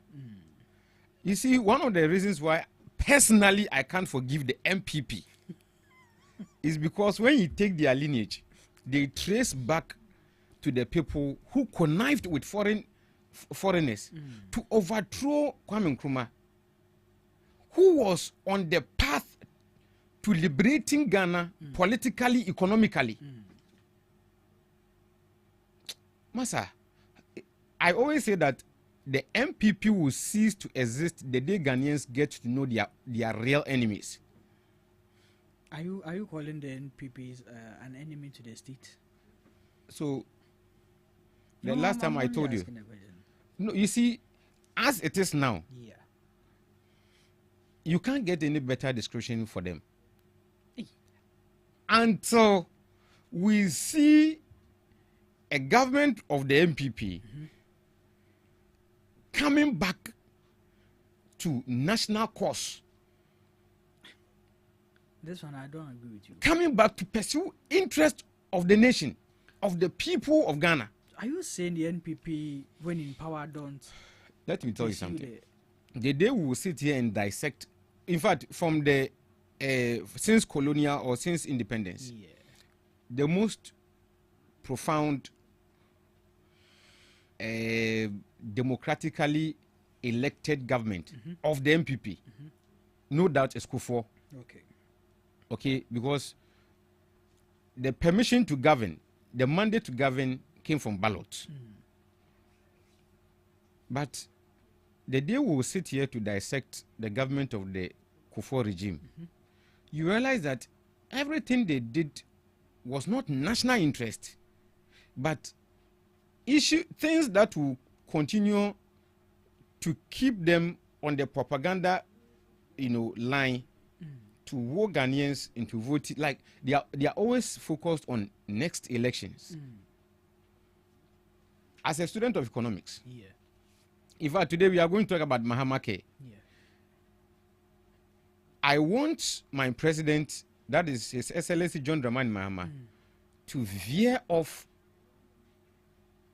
the notion that you can only support a program, a policy with taxes. Okay.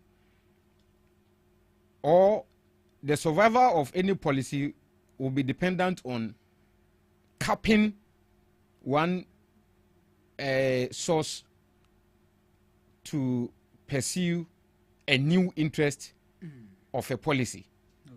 Okay. Yeah. Now, national health insurance, no doubt, Ghanaians like it. Okay. But you see why that policy keeps struggling, especially even when the MPP is in power. It's because the source of it, the seed fund, was nothing but a this thing, monies that were not loans but were grants. Okay. You see, this grant they give you whatever you want. Don't even expect it again. You understand? You don't expect grant to be repeated. So Kufuor took it, thinking of the next election, put it into a national health, created a national health insurance as the vehicle to disperse this money. It is unwise. In fact, economically it's unwise. Because a policy such as national health insurance should get a backing that will be constant, that will be real. Okay. For instance, why not increase the tonnage in cocoa production? Okay. Then take a portion of it to support health insurance, because that sector must work or must exist every year or annually. Sure. I get my point. I'm getting you. Okay, why not, regularize the mining sector, ensure that anything mineable are done within the scope of law, increase your revenue from that end to support free education. No, that is not what the MPP is interested in. So if you realize, anytime they are in government, there is no constructive or tangible economic project. All you see is, we are making this free. Then they'll go and take a meager amount from somewhere, because they know that will fetch votes. Okay. But a real economist, or people who understand economics, know that every sector of the economy must grow. Okay. Every sector of the economy must be independent enough to generate revenue to grow. Okay. So, honestly, I must commend my president, His Excellency John Dramani Mahama, for a bold decision such as this, to honor the life and death of our legend, Daddy Lumba. In fact, apart from the political songs he has done for the MPP, I think most of his songs, some of them touch on real life issues, and I think even though there's no tangible infrastructure to show that Daddy Lumba invested in his community or did that or did this for a group of people that you can say will make them thrive in their lives. There's no such record that this is a tangible project or infrastructure he has raised to. But his songs, his voice impacted, some people. Sure. So I think he deserves a national, recognition, and he deserves a state burial, because you see, if we are to put him on one scale with Nanado, you don't know. Let's be honest. Let's be objective. In fact, when you put the two of them on the scale, his contribution, his contribution is Can't say me no pay you. Oh yeah. Oh, but his contribution is what? You tell me. You just mentioned that we can't pinpoint. Nanado cannot match his contribution. That's what I'm finding difficult to say. Because free SHS alone. I have just told you. I've just told you how poor the program was implemented, and it was done for votes. Do you realize that they used that particular policy that was abysmally? So what exactly will you say that the Lumba? May you so rest in peace. In peace, amen.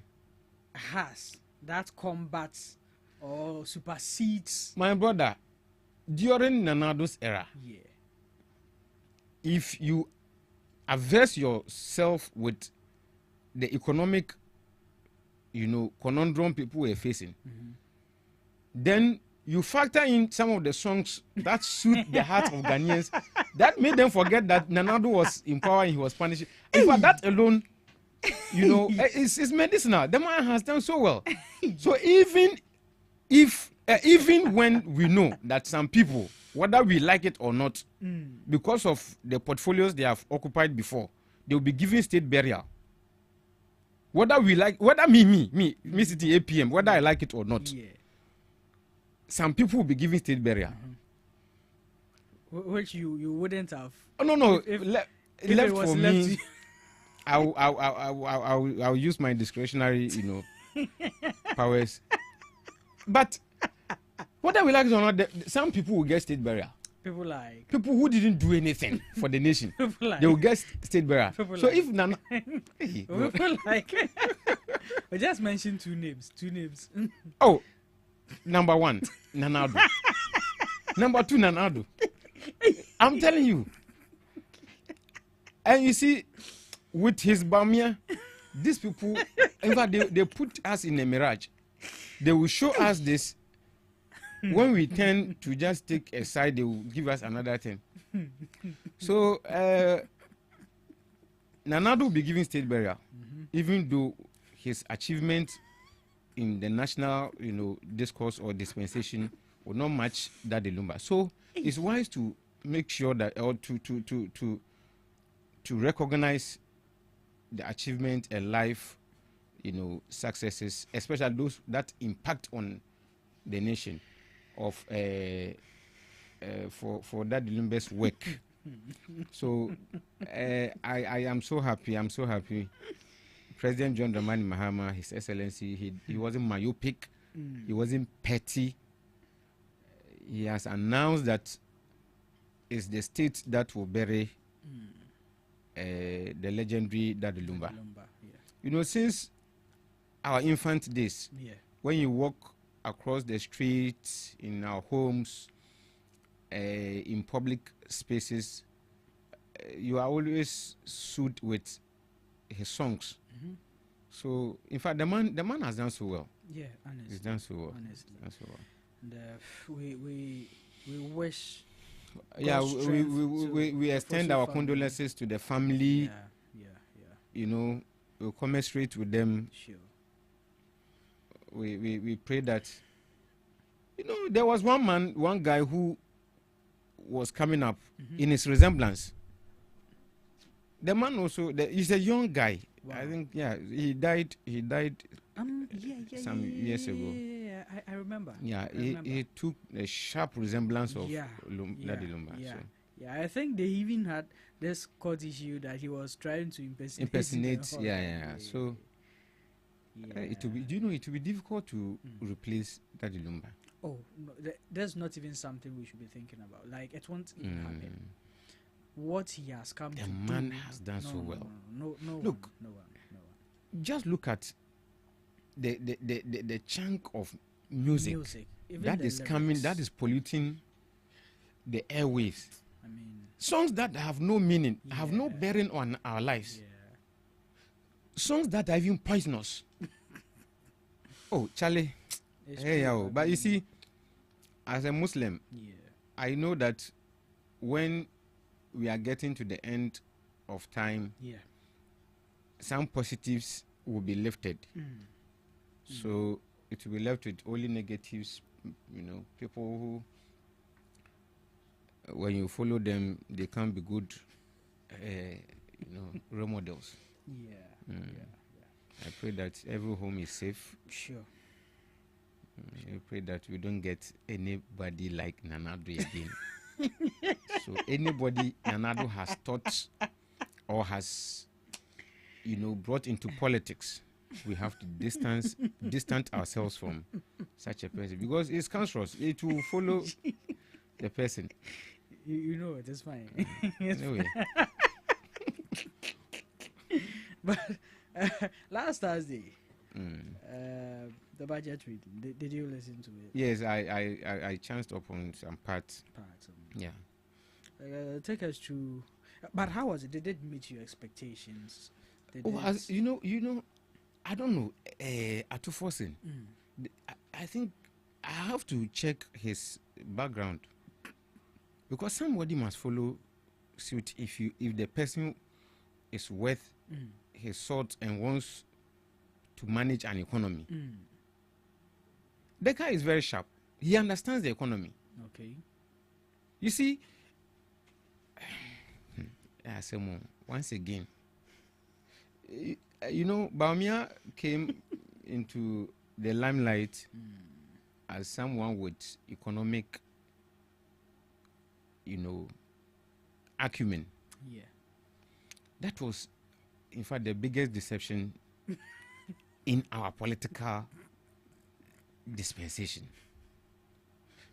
You see, when I think I met some graduates, I told them that, look, are you aware that when I sit Baumia down, I will lecture him on economics. Are you sure? And fail him. Are you sure? You see, when you look at what Atufosin is doing as a finance minister. Yeah. Let me tell you, economics is a science that is, you can't, it's not magic. It's real. Sure. Any economic decision you make will have an impact. Yeah. So far, Atufosin has done so well. Every decision he has taken does not exacerbate the existing problem, but it corrects the abnormalities. It brings the economy into shape. Something Nanado, Baumia, and Kenofurata failed to do in 8 years. So kudos, but this shouldn't make him, this shouldn't flatter him. Okay. It should urge him to do more, because we have not arrived. Okay. We are not there yet. Sure. You see, sincerely speaking, if you look at our economy, I know I think there's a course in the university. Yeah. I underwent that course before. The economy of Ghana. Okay. So I understand, because I had A in that particular course. Because I like economics. It's a very reasonable science. When you study the economy of Ghana properly, and you don't put your parochial interest ahead, I think you should be able to come out with some tangible outcomes. Okay. Now, we are blessed. We have cocoa. What do we do to get more from the cocoa? What do we do to get more from the mining in the industry? Okay. We have the extractive industry. What do we do? Are we to add value? Are we to change policy? Are we to renegotiate to be able to maximize revenue from those sectors? It's very, very key. Okay. We should not embedding the citizens with taxes to be able to run the economy. Sincerely speaking, I have that belief. Okay, I have that belief, because UK, America, and those developed countries, or nations. Yes, you see, they can resort to those measures in addition to maximizing their naturally, given resources, which are even minimal. Okay, but as Africans, as Ghanaians, we know what we have in our land. So it's just you think it's up to us to just find ways to maximize how much the output we can get. Okay. You see, so the budget was okay. He's doing well. We have to pat him on the back, urge him to move, more steps, forward. Yeah. What aspect of the budget really caught your attention, where you think, oh, he's really done well with this? Honestly, the entire budget. You like? Yes. Okay. And is there any part of it that you believe much more should be done in the as time goes on? You see, the work will be tedious. Okay. For me, as a student of economics, my thinking is always on how to ascertain revenue, how to use the revenue for maximum output. Okay. So even when I attest to the fact that he's doing well, I think there's more room for improvement. Okay, there's more room for improvement. I believe, especially in the presidency of John Dramani Mahama, His Excellency, when we make more revenue, it will not be put to bad use. We'll get more hospitals, more roads. You see, road is an economic project too, because once there's motorable road, it means that time, man hour, will have, it reduces the man hour for anything you are doing. Okay. Because when you wake up, the route you will use will be, you will have a quicker movement Okay. to your workplace that will maximize your output at the workplace. Okay. Okay. Sure. So you have a lot of schools, and the last time I told you, when school is an economic project, when you build a school, you have created sustainable employment or jobs for people. You employ teachers, headmasters, lab technicians. You employ a whole lot of staff. Okay. Even cooks. Yeah. Any woman who knows her way around, town, when she sees a new school project, the next thing is food. It's business. Okay. When you build a hospital, it's the same thing. You are creating sustainable employment for nurses, for pediatricians, for a whole group of people. Yeah. And once again, even watchmen, people who do not find any, they can go into the security. They can women will cook and serve at the hospital. So all these things, when you see a government engaged in them, you are assured that the economy is in good hands. Okay. Getting into the main conversations for the day. The minority in government, they've cautioned the current administration to retain the COVID levy so that they can use it to fund the Mahama Cares policy or project. And just now you mentioned something that there are some policies that need sustainable funding. And in another context also, you mentioned that we shouldn't always have to tax our people before we can implement our policies. Policy, But looking at where we stand now as a country, our revenue threshold, do you think we have what it takes to fund this particular policy, or the core of the minority is something that we should be considering? My brother, thank you very much for this question. In fact, it will not make sense to continue to allow the existence of the COVID levy. The COVID levy was imposed, was commissioned because we were having a pandemic. But reports has said that we are not having any pandemic. Okay. It's gone. Okay. Yeah. So retaining it is problematic.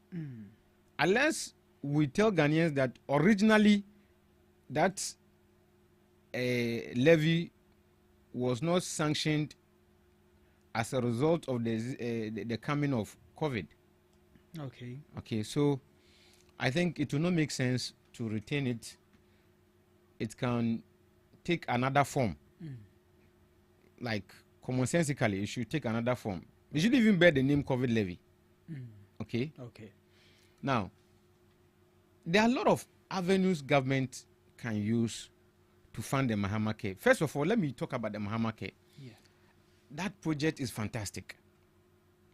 You see, the God, we always have to give thanks to our Creator for giving us His Excellency John Dramani Mahama.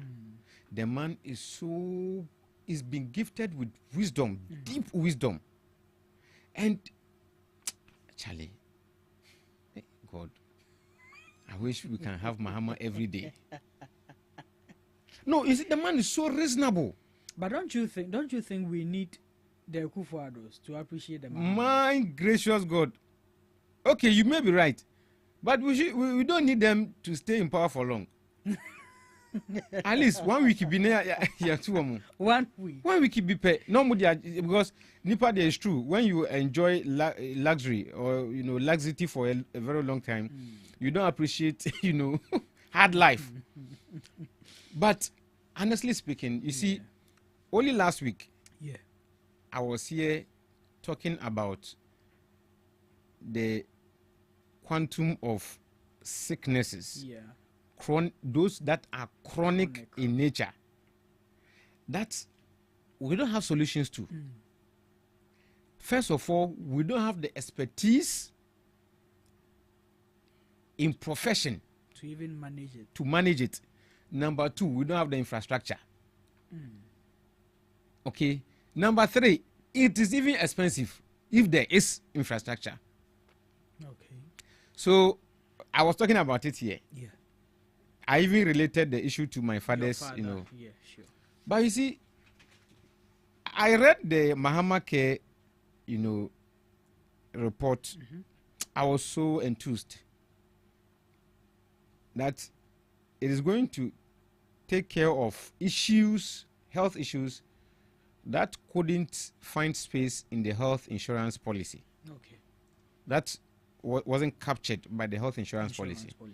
So issues like, or conditions like liver diseases, heart diseases, cardio, kidney, stroke, cancer, all these will be tackled under the Mahama Care. Tumors. Yeah, tumors. I think tumors are also cancer. Yeah. Okay. So I was happy. The man is thinking. He's thinking about Ghana. He's thinking for Ghana. He's thinking about Ghana. I was really enthused. I was shocked that this thing I had in mind. My president also saw the need to create a policy to take care of some of these things. My brother, are you aware that kidney patients they pay almost 600 per dialysis? And some of them will have to do it thrice a week. Some of them will have to do so many of them in a month. So when you get a Ghanaian who has been gifted with a lot of resources like we have and cannot take care of health, expenses, it's pathetic, it's saddening. Look, I learned that in Cuba, they don't have any substantial resource. No.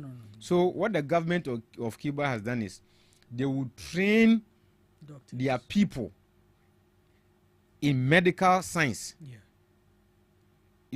Get them equipped with knowledge, with skills. So they go to other countries to work, and then the country earns foreign exchange. And I hear that in every year, every citizen of Cuba, you have to undergo 2 checkups that are free. And failure to honor even one, they will call police for you. Wow. Yes. That is a serious country. What do they have? What is their size? But, their government sees the need to render some of these services to them. So what about a country like Ghana? We have everything. Do you know there's no resource you can't contemplate we don't have? Yeah, honestly, it seems we have everything. We used to think that Volta region doesn't have any resource. When I was growing, my father told me, you see, the Ewas have the notion that there's no resource there, so they take education very, very seriously, because that is what they consider as their resource. But you see, we have found oil ore. We have found oil in Volta region. There's a mining, prospects there for iron ore. Okay. You understand? So every part of Ghana is blessed. In fact, I know you will not try it, but when you dig here, I'm sure you'll find something. You see, I'm sure you find something. So with all these, if we are unable to give our citizens primary health care, Charlie, we've done a disservice to Mother Ghana. So in fact, John Dramani, His Excellency John Dramani Mahama, is always, coming up with a lot of policies to better the lives. You see, the last time I was talking about economic development and economic growth. These two things are not same. Okay. Economic growth. These are things an already developed economy will be targeting. Okay.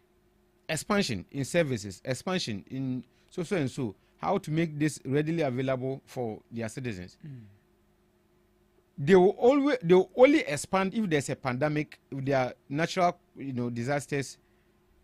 Because they already have all the good roads, they have all the good hospitals, they have all the good schools. But a country like Ghana that is developing, it means we have to tackle our economic projects first. Okay? Yeah. We should build more hospitals. You see, I don't know, John Dramani Mahama, His Excellency, the man is fantastic. Do you know that every sector he touches, there's a change, tremendous change. When he tackled hospital projects in his previous, regime, you saw the fantastic work. Roads, we saw it, markets. In fact, I have trust, absolute trust that this Mahama care will bear fruit. It will be on track. It will function, the original plan. Okay? Because when you go to Kolebu like this, I told you about brain tumor. Yeah. In fact, you will pay money, be on a waiting list for a year. What is the problem? It means we are lacking personnel with skills. We are lacking the infrastructure. And then patients cannot, because we are going to pay 100,000 cedis. Yeah. That is huge. That's very huge. So if this policy is coming to tackle some of these issues, I think His Excellency John Dramani Mahama deserves, commendation. And the health minister, Honorable Minta Akando, for him, I just checked the man. The man knows his work. He's not that kind of British educated. No. The man is educated. He understands the people. You see, people like Honorable Minta Akando. I pray that they go very far in politics. Because you can see that they gel with the ordinary people. They think like us. They feel like us. Okay. So anytime these people are occupying some portfolios, they carry us along. Okay. So Honorable Minta Akando, sincerely speaking, even though I'm your party member, if you were doing wrong things, I will not spare you because I'm here for the nation. But you are doing so well. Okay. God bless you. Okay. But Epi. Yes, sir. I mean, you've made us understand how good of a policy this Mahama case will go with us as a country. Now, you don't agree with taxing the people to fund it. What do you think is the right way for us to sustain this policy, for it not to become another... Okay. I think that whatever I may say now, I am sure that His Excellency John Dramani Mahama has a superior answer or answers. Okay. But I think that investing in our agriculture, especially the cash crops, to maximize our output there. Okay. So that, we have coffee in the land. So I am proposing, why not invest in the coffee industry, reform the coffee industry, modernize the coffee industry, then target massive exportation, so that you would assign revenues from that alone Yeah. to this Mahama K, or you target any, for instance, rubber. Yeah. Ghana has rubber prospect. When you go to the western region, Yeah. you will see people are, doing rubber farming. Plantation. Yeah. So it's positive.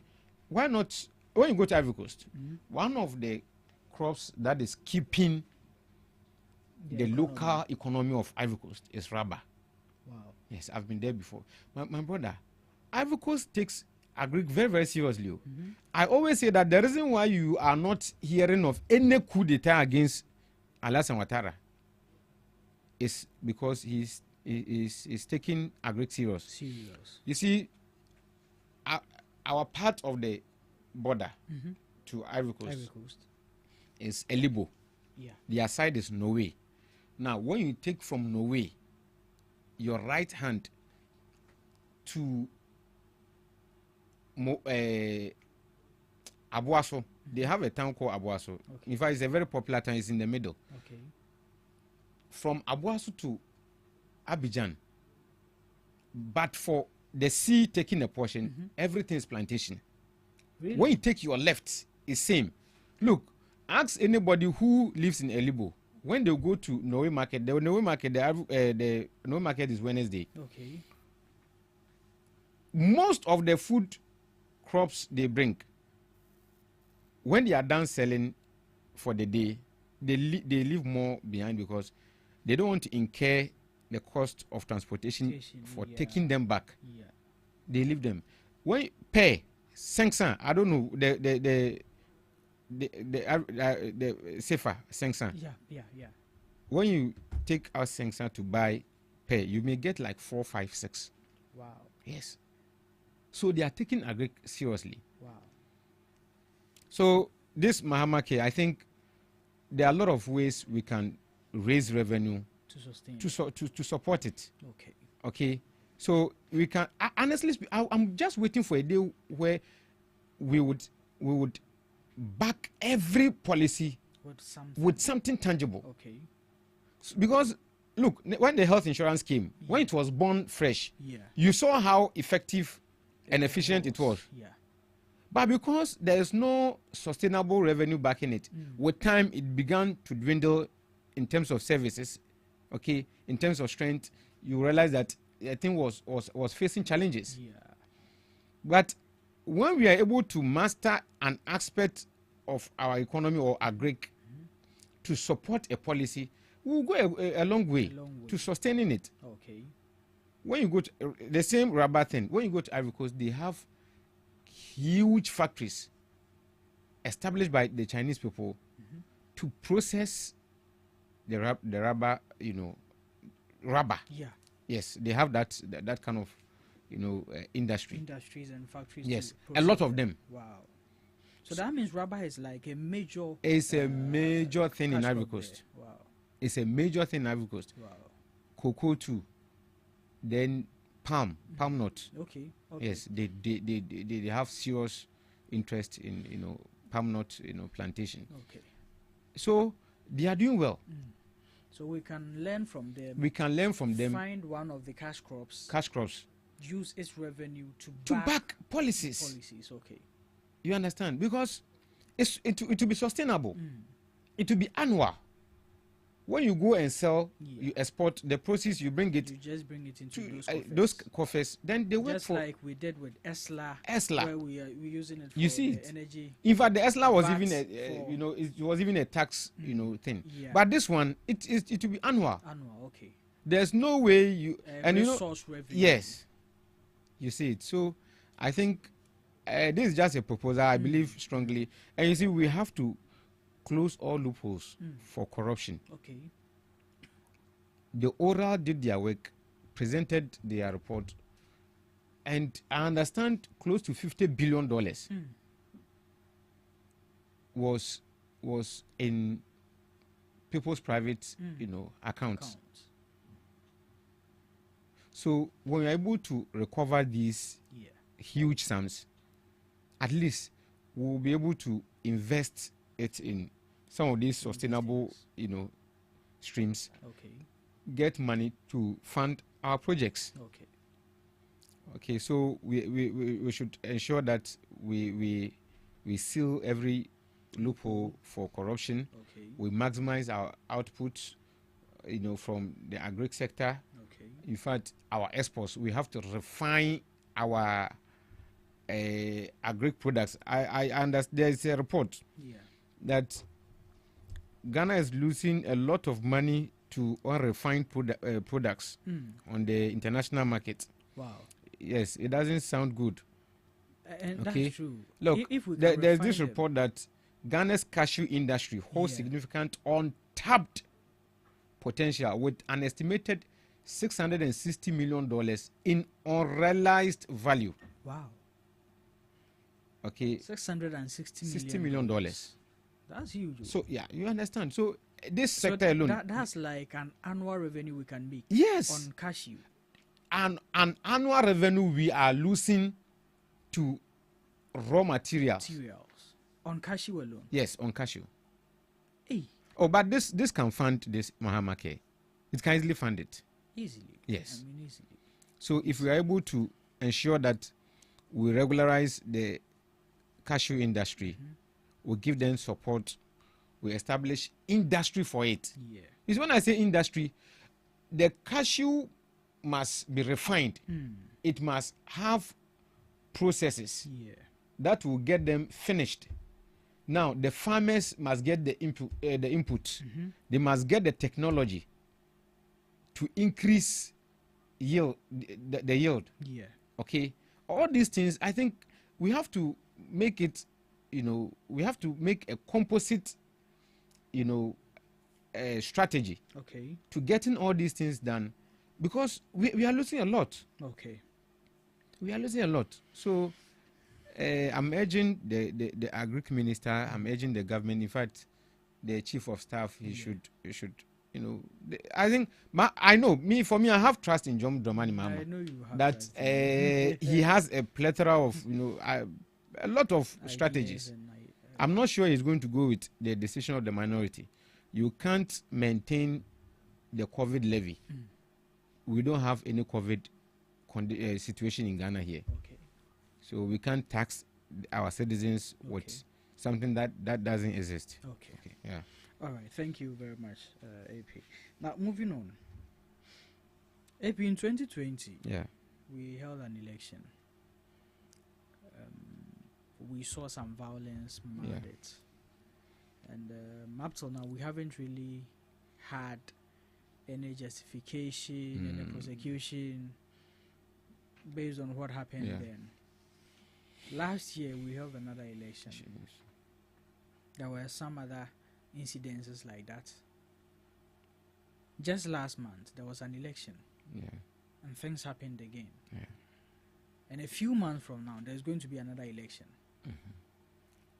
And in anticipation, based on precedents, we can foresee and foretell there might be some chaos of violence.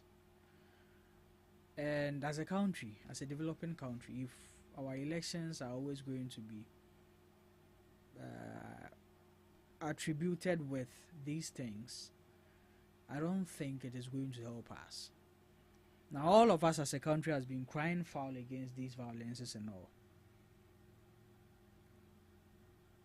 When it happened under one government, we saw the NDC, which is your party, the things they said about it, what they propose should be done and all that, which we are yet to see happen.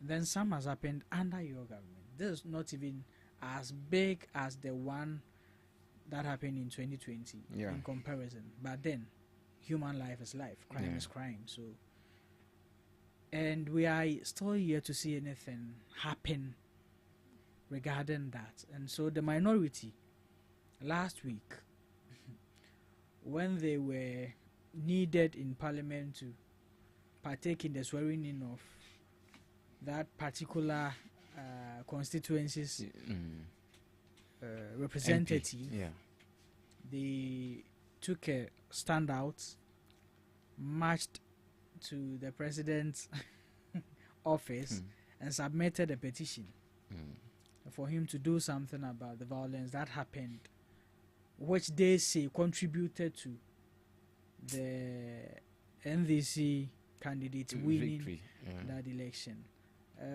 But what do you say about this? Honestly, it is within their remit of right to undertake, a constitutional, exercise like that. this, yeah. And I think they've done well. Okay. That is the right thing to do. Okay.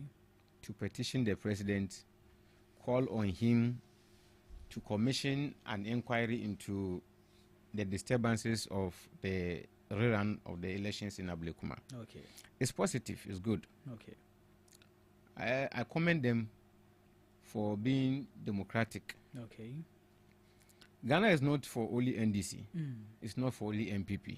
It's not for only CPP. Good. For there are people, a lot of people who don't engage in politics. Sure.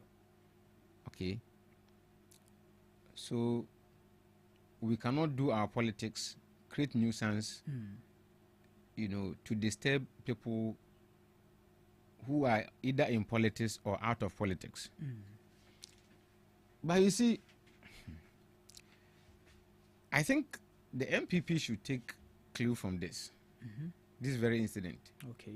The NDC should also take clue from this incident. Power is transient. Okay. The transitory nature of power tells us that whenever we are taking a decision, we are taking any move today, we should know that our interest will not last on the political landscape. Okay. One day, you will be at the other end. So you have to always be decorous. I like the fact that you agreed that the turnout of the rerun, the challenges of it cannot be compared with previous ones. Sure. But that is not also to underscore or underline. So I also agree with you. That's why my comments preceding this very point, speaks about we cannot abuse the system Sure. to benefit us, because tomorrow Power might change hands. my change hands will be at the other end. Sure.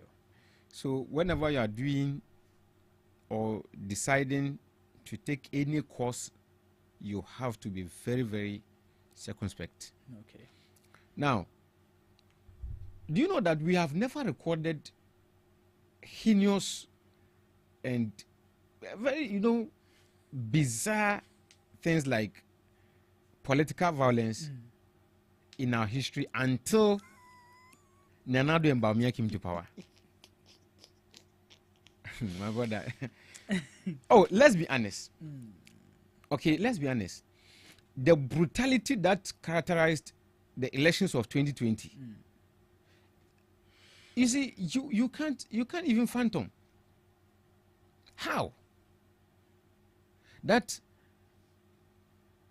all the regimes that preceded Nana Ado didn't have interest in using brutality, brute force to their advantage in elections. But he, as the astute lawyer, you see, before he came to power, the things they were saying about Nana Ado, I was just wondering. So when I see him, I say, so is this what they are, is this the man they are talking about? They say yes. I say, hey, ask Sembe Nkreni.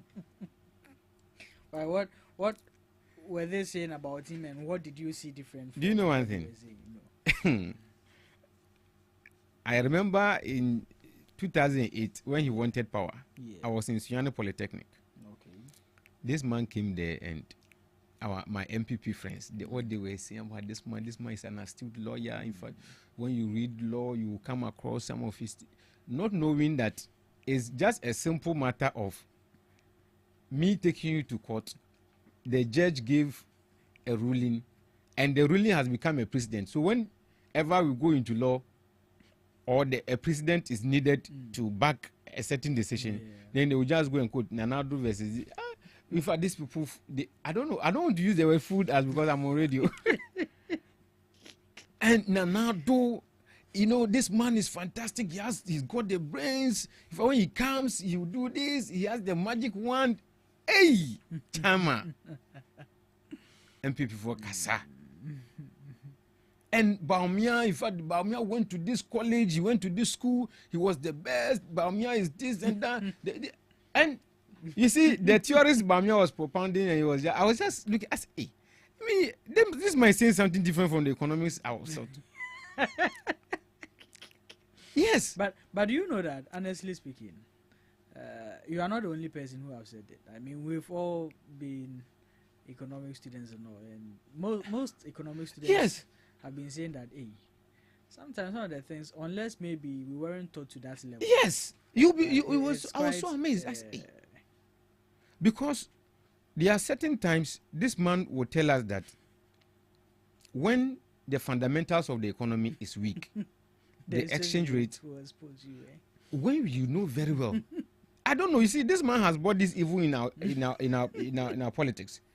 Now everybody is expecting that exchange rate should be better, so that we tell you that the economy is doing well. Yeah. Do you know that in Ghana, we measure growth by expenditure? How much you spend? Yeah. It is calculated as the expansion in the economy. Honestly speaking, this is a cake. It should be gotten rid of. It should be gotten rid of. That you are going to calculate the expansion in the economy by how much the government spends. When you know that you can spend in the wrong sectors. So if the exchange rate is poor, it means the country is not doing well. Come on. Industries should grow. We should get more exports. In fact, we should even feed the local economy.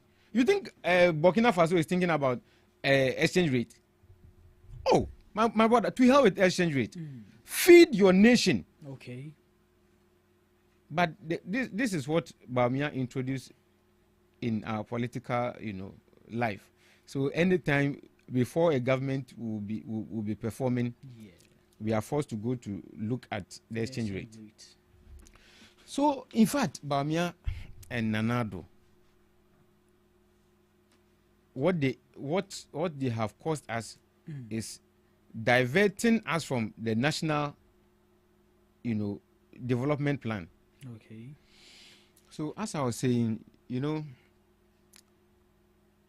we have to realize that whatever we are doing as a people, we have to do it in the interest of the country, because tomorrow power will change hands.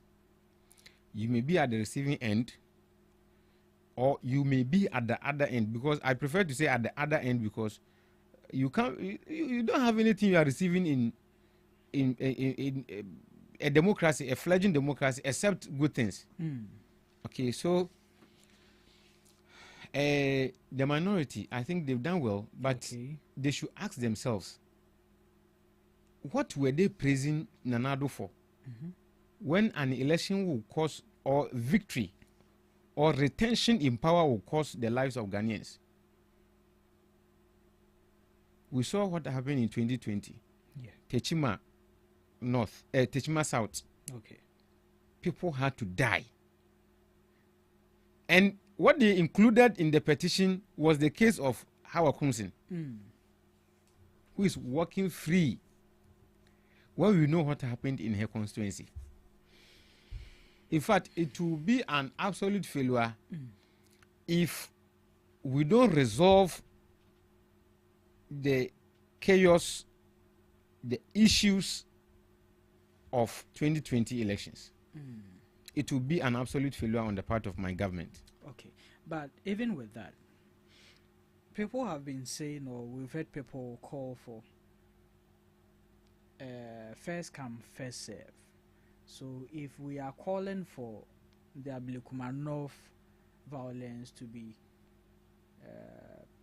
investigated and prosecution should be made and all that, we should first look at the 2020 Revisit. elections, solve that one before we can come to this. You see, it does. Honestly speaking, objectively, it doesn't make sense. Okay. That you have to look for what had happened or preceded Ablekumanov. In fact, as we speak today, they are all in the past. Okay. They are all in the past. Now, and you see, my party should not think that today we are in power, so we can get away with political violence. Okay. Tomorrow, we may be at the receiving end, and the cycle will continue. But I know, I have trust in His Excellency John Dramani Mahama. Yeah. He will not tackle this matter with political lens. He will go deep and then, get answers, get people to be prosecuted for wrongdoing. You see, 2020 elections and the by-elections of Ayawaso is telling on our history. For us to have a constitutionally elected president, members of parliament, then we have a by-election where some group of people, hoodlums, will invade an election center, disable our security forces. That is an affront to our democracy. Okay. To the extent that they assaulted physically a member of parliament. My brother, this is the height of it. And hey, Charlie, yeah, bro, Chama. No, you see, we don't have to joke with some of these things. Sure. That a by-election, men in, they are not marks. They are not in our security, service. Will come render our standardized security, officers powerless. When I say security officers, I'm not referring to only the police. Even our military men were there, and they were powerless. They couldn't do anything. In fact, people who are even trained to be able to fight enemies outside didn't have the will to protect the citizens in the country. All because MPP was in power. My brother, it's not good. It's not in good taste at all. We should not experience this again. To the extent that a member of parliament was even hit by a hoodlum. Honestly, these people have taken us through a lot. I pray that these people should even go to. We should ban this. I can't say we should ban them because my aunties, my friends, my people are in this party. But honestly, the MPP must sit up. They have to sit up. They have to take our democracy seriously. Maybe perhaps because they boycotted parliament when this constitution, or if they even boycotted the entire, referendum. When this constitution was born. So they have no regard for our constitution. Yes. Because whenever they are in power, you see it. You see the arrogance. You see them display the disrespect for constitutional provisions. You understand? Yeah. So it's pathetic. For me personally, because I'm a patriotic Ghanaian, I pray that the MPP will sit up. Okay. They will reform. I don't know how they will do that because they have never done that, even in the past. look at. You are asking for them to do it. Now you are also saying. Yes, I mean, you see, it's my desire. It's my desire to see them reform, but they can't. Look at their recent what do you call it? The conference. Were you there? What happened there? I saw footages. These people of what? Footages of what? Of them towing the same line they were doing. As it is now, it is obvious that the MPP party, is still within the reach of Nanado.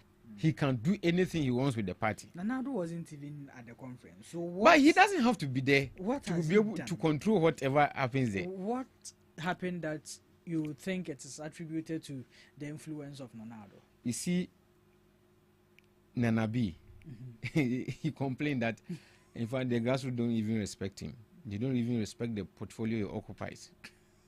They don't respect his office. What has Nanado got to do with that? And how they gave preferential, treatment to Baumia. And when you talk, they say because he has been a vice president before. This is not about being a vice president before. But that is he is no longer a vice president. He is now just like about some of the people who were also there, who showed interest in contesting, were also former ministers. They are just ministers. So you see, in the MPP, what has always resided with them is class. Yes, it's class. Why did their forefathers in the UP tradition have issues with Kwame Nkrumah? Kwame Nkrumah was small boy who bad what you brought for change in our baby masa yempam no. What you brought for change when you for change who nyansan wa adwen who kasa nkofo edi wachi adan wunim say ene mpanyifo ana ye na ye ahemfo. Then they sack Kwame Nkrumah. You see it? So class no almost spirit tambia no omo ye yimu there be where they who belong to has into who say. That is what is happening. MPP party the Omaya party no masa ne time there but Nanado buy there masa. Oh chama enyo kra. Oh you see me perceive yenya formidable party be. Ebe proper solutions. Okay. Omo dimina bibia no like you know that these people are serious. They have the interest of Ghana, at heart. But Charlie, Nanado era ni the MPP dia me bon pa mo pa say omo free Nanado nsem omo free Nanado nsem dia enye no. Look at the report the Makokwe brought that one of the reasons why they lost the elections was the utter disrespect of Kwame Nkrumah. But they said that is not part of the report. They said the report hasn't been made public. So whatever we are reading from. So the members of parliament who are privy to the report, omono, you see, almost a report no be who party executives. So what did they go to Legon to do at the conference? That's another thing. Hey, I'm telling you that these people they are incoherent, they are inconsistent. So they are always I don't even know how to describe them. But I have to assure them that even when their forefathers, some rena Ghana ne yenim biye no, kurampo no, na yemfa Kwame Nkrumah ndi agro. Kwame Nkrumah was in the prisons. No, she prison and winning elections to become the president of Ghana. Omoya election no she in some prison. Intino mom. They should even resist. They should resist the temptation to belittle Kwame Nkrumah. Amudia ni class class and na ya bin we dey akọ school. Na wonim say MPP on bon rough. Wonim Yesusu ano. Na Dr. Sisi esme nkofo dey na time bi omo suit. Nti wo mo nkofo ma bin o makọ school. Masa ye call university. Not knowing say most of them can NDC for the trauma or school. Oh yes, a lot of them were taught by NDC, big whips. Atamos wachiro mu bebre ade. Atu ahoy wachiro mu ogusu chiro mu. Chachuchi kata wachiro mu nyina de. Joshua Labi. Joshua watch o munyina de Joshua bi kura de ono wo Sans University kura se mumbesua de but on say NDC I simple here dey nam you know nyansa ne animdie na wo yetimu MPP me say he we say but also what that say especially now the foreign minister no who say we address ya ho or champion ko kai ko to unim da biti unim wa share suit na wa share sa botai no na the gloves are sharing same hey masa who dey go back to those days opia won say na wa hono bisa wetin say yes chef aba a zero masa a zero hey now we have honorable Nigeria Mountain 60 years hey economic manager sir some kwasifon MPP dear seriously speaking they are kofoja party no ono krampo say na or handle party ni poorly ono krampo no at least the party was not like this so I sympathize I really sympathize with the MPP especially the youth in the MPP the youth of Ghana yenja NDC MPP always no yenhwe party a ede ekita ye interest okay so say na because NDC beko say na no na MPP na power na NDC na power ebeko sa enti ye interest no da ben okay da ben okay da ben na ebehu say akwala sori anopa ya hwehwe ni school ni lunch box ya the chocolate ba kwatum yehu videos of Chinese people Chinese phone kwala omunsi ahye na yesere mo yenim say chocolate yenim say chocolate ebia akwaladwen papa but impran na ye ordinary Ghanaian timi afford a bar of chocolate impran okay impran na ye ko ware oba wahu odofo ukoware no wato gold ring debia lomi you see this thing is so bad here. Germany, they don't have any good plantation, good soil for cocoa. Yeah. But the biggest chocolate factory is in Germany. And they get almost $20 billion a year. You know, they do a lot of things with that factory. Omuya chocolate soup, omuya chocolate. Nyama bebre. A message cocoa soup, cocoa lotion, cocoa then cashew. Yeah. You see, they are doing a whole lot. So I didn't free year hono. Benefit ben a home. Benefit ben a home. In fact, I don't know when this sack as my making in Crawford can into the ben. The ben who say president now I was my band also. Yes. Ain't na debian me catch Ghana for the youth and they say any about a political affiliation no okay o better o ye dey say e fie dey nyina ye say o unu say dey MPP ana o dey unu say NDC ana wo etum ya wo tumi nti wo ndwene o dache ho okay hwe some 50 years ago Dubai unu say nkrofo kwa dwen say Dubai a country. Yeah, Dubai is a country, a region. Explain to people that Dubai is not a country. Dubai is a region within United Arab Emirates. Yeah. There's a report I chanced upon say, Omoka say oil, a yadebia a depletable. Into oil no, a besa. I mean, they have just about 5 to 6 years. So into oil no san omeden. Into do you know what they have done? They invested heavily in the tourism industry. Yeah. So, after the oil, that's what they are going to. You understand? And look, Dubai will continue to flourish as a region. Yeah. So, Saudi Arabia, some years ago, it was a desert. What has happened? I saw a video of one Nigerian man interviewing an Emirati.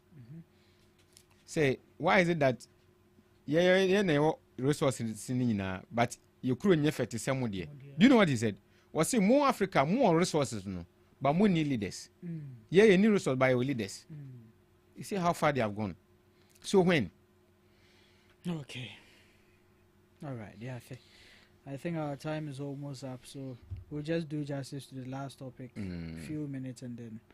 But I really enjoyed the conversation today. It's been a PR session for you and your party. Oh, but you can say almost you've been objective. So fair with a few things. Yes, I mean, balanced. Not that much balanced. I mean, you went too hard on Akufo-Addo. No, that man, he should leave Ghana for us. It's okay. Let's not go there again. But have you heard of the NIMOS? We discussed this particular, office. Yeah, before the formation of it, and now it's been formed. Yeah. So, but Charlie, seriously, a committee is not. We need proper action, practical action. Yeah, you're right. You see, what's your constitution more? When you look at the constitution, the powers it gives the central government is enormous. It's almost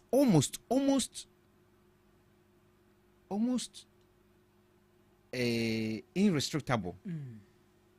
Okay, so I expect that, but sometimes you have to give regard to the rights of people.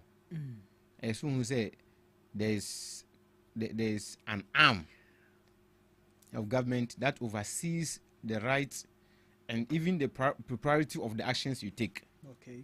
So, I believe that this committee, it will work. It will work. It will produce results. I'm very, very confident. Watch it. Yes, because you have to take your time. Sure. Sometimes when I listen to people who say that NDC has come to power, they have not done this with regards to Galamsey. Then I want to ask the question: did we know how deep, how cancerous that thing was intentionally created?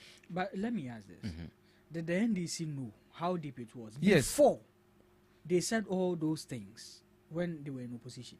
The only reason why people are practically bashing the NDC. You see, practically most of the people know say the way and they now watching it to as you, but they are taking you on your word. What can I say? 2 weeks.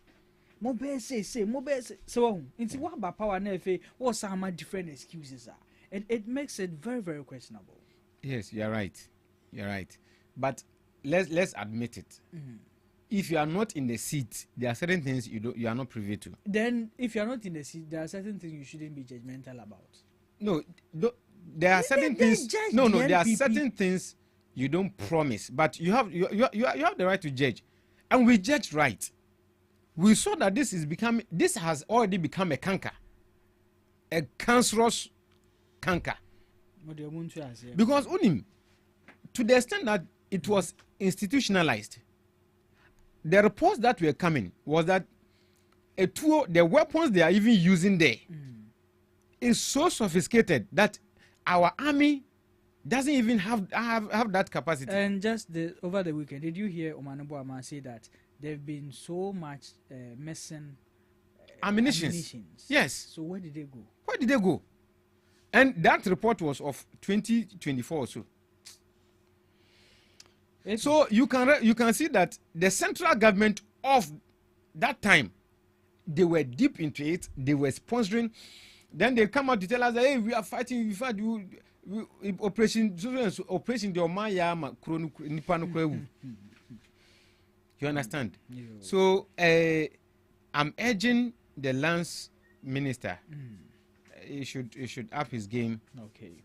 And because if you be mining, I face this problem. Then omunja, I would know offense from MI.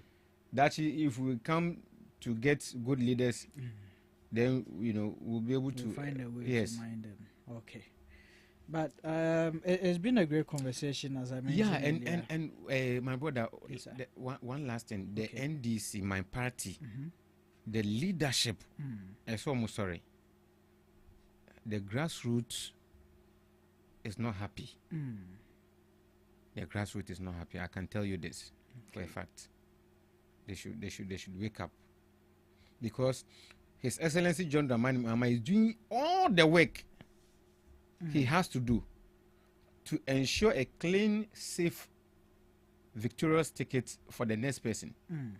But if the party machinery, the machinery that brought the party into power, is not in good form, it will affect the chances of that person or the party come 2028. Okay. Thank you. You're welcome, sir. And we thank our audience also for making time with us throughout the show. But I mean, it's been very objective, as you said. You've been fair with most of the subject matters. And we thank you so much for your in-depth understanding of these issues and intellect on most of the things you made your submissions on. We are always glad and honored to have you on the show. Thank you very much. We are glad also with our the audience. The pleasure is all mine. Sure. We'll keep coming your way with most of these enthusiastic, interesting, educational conversations on Ghana Talks Radio on our breakfast show. That's where we end the show this morning. That's where we leave you to face your week. We leave you with goodwill. We leave you with encouragement and inspiration that go out there, try it one more time, and who knows, this time it might just work for you. Enjoy the rest of your week.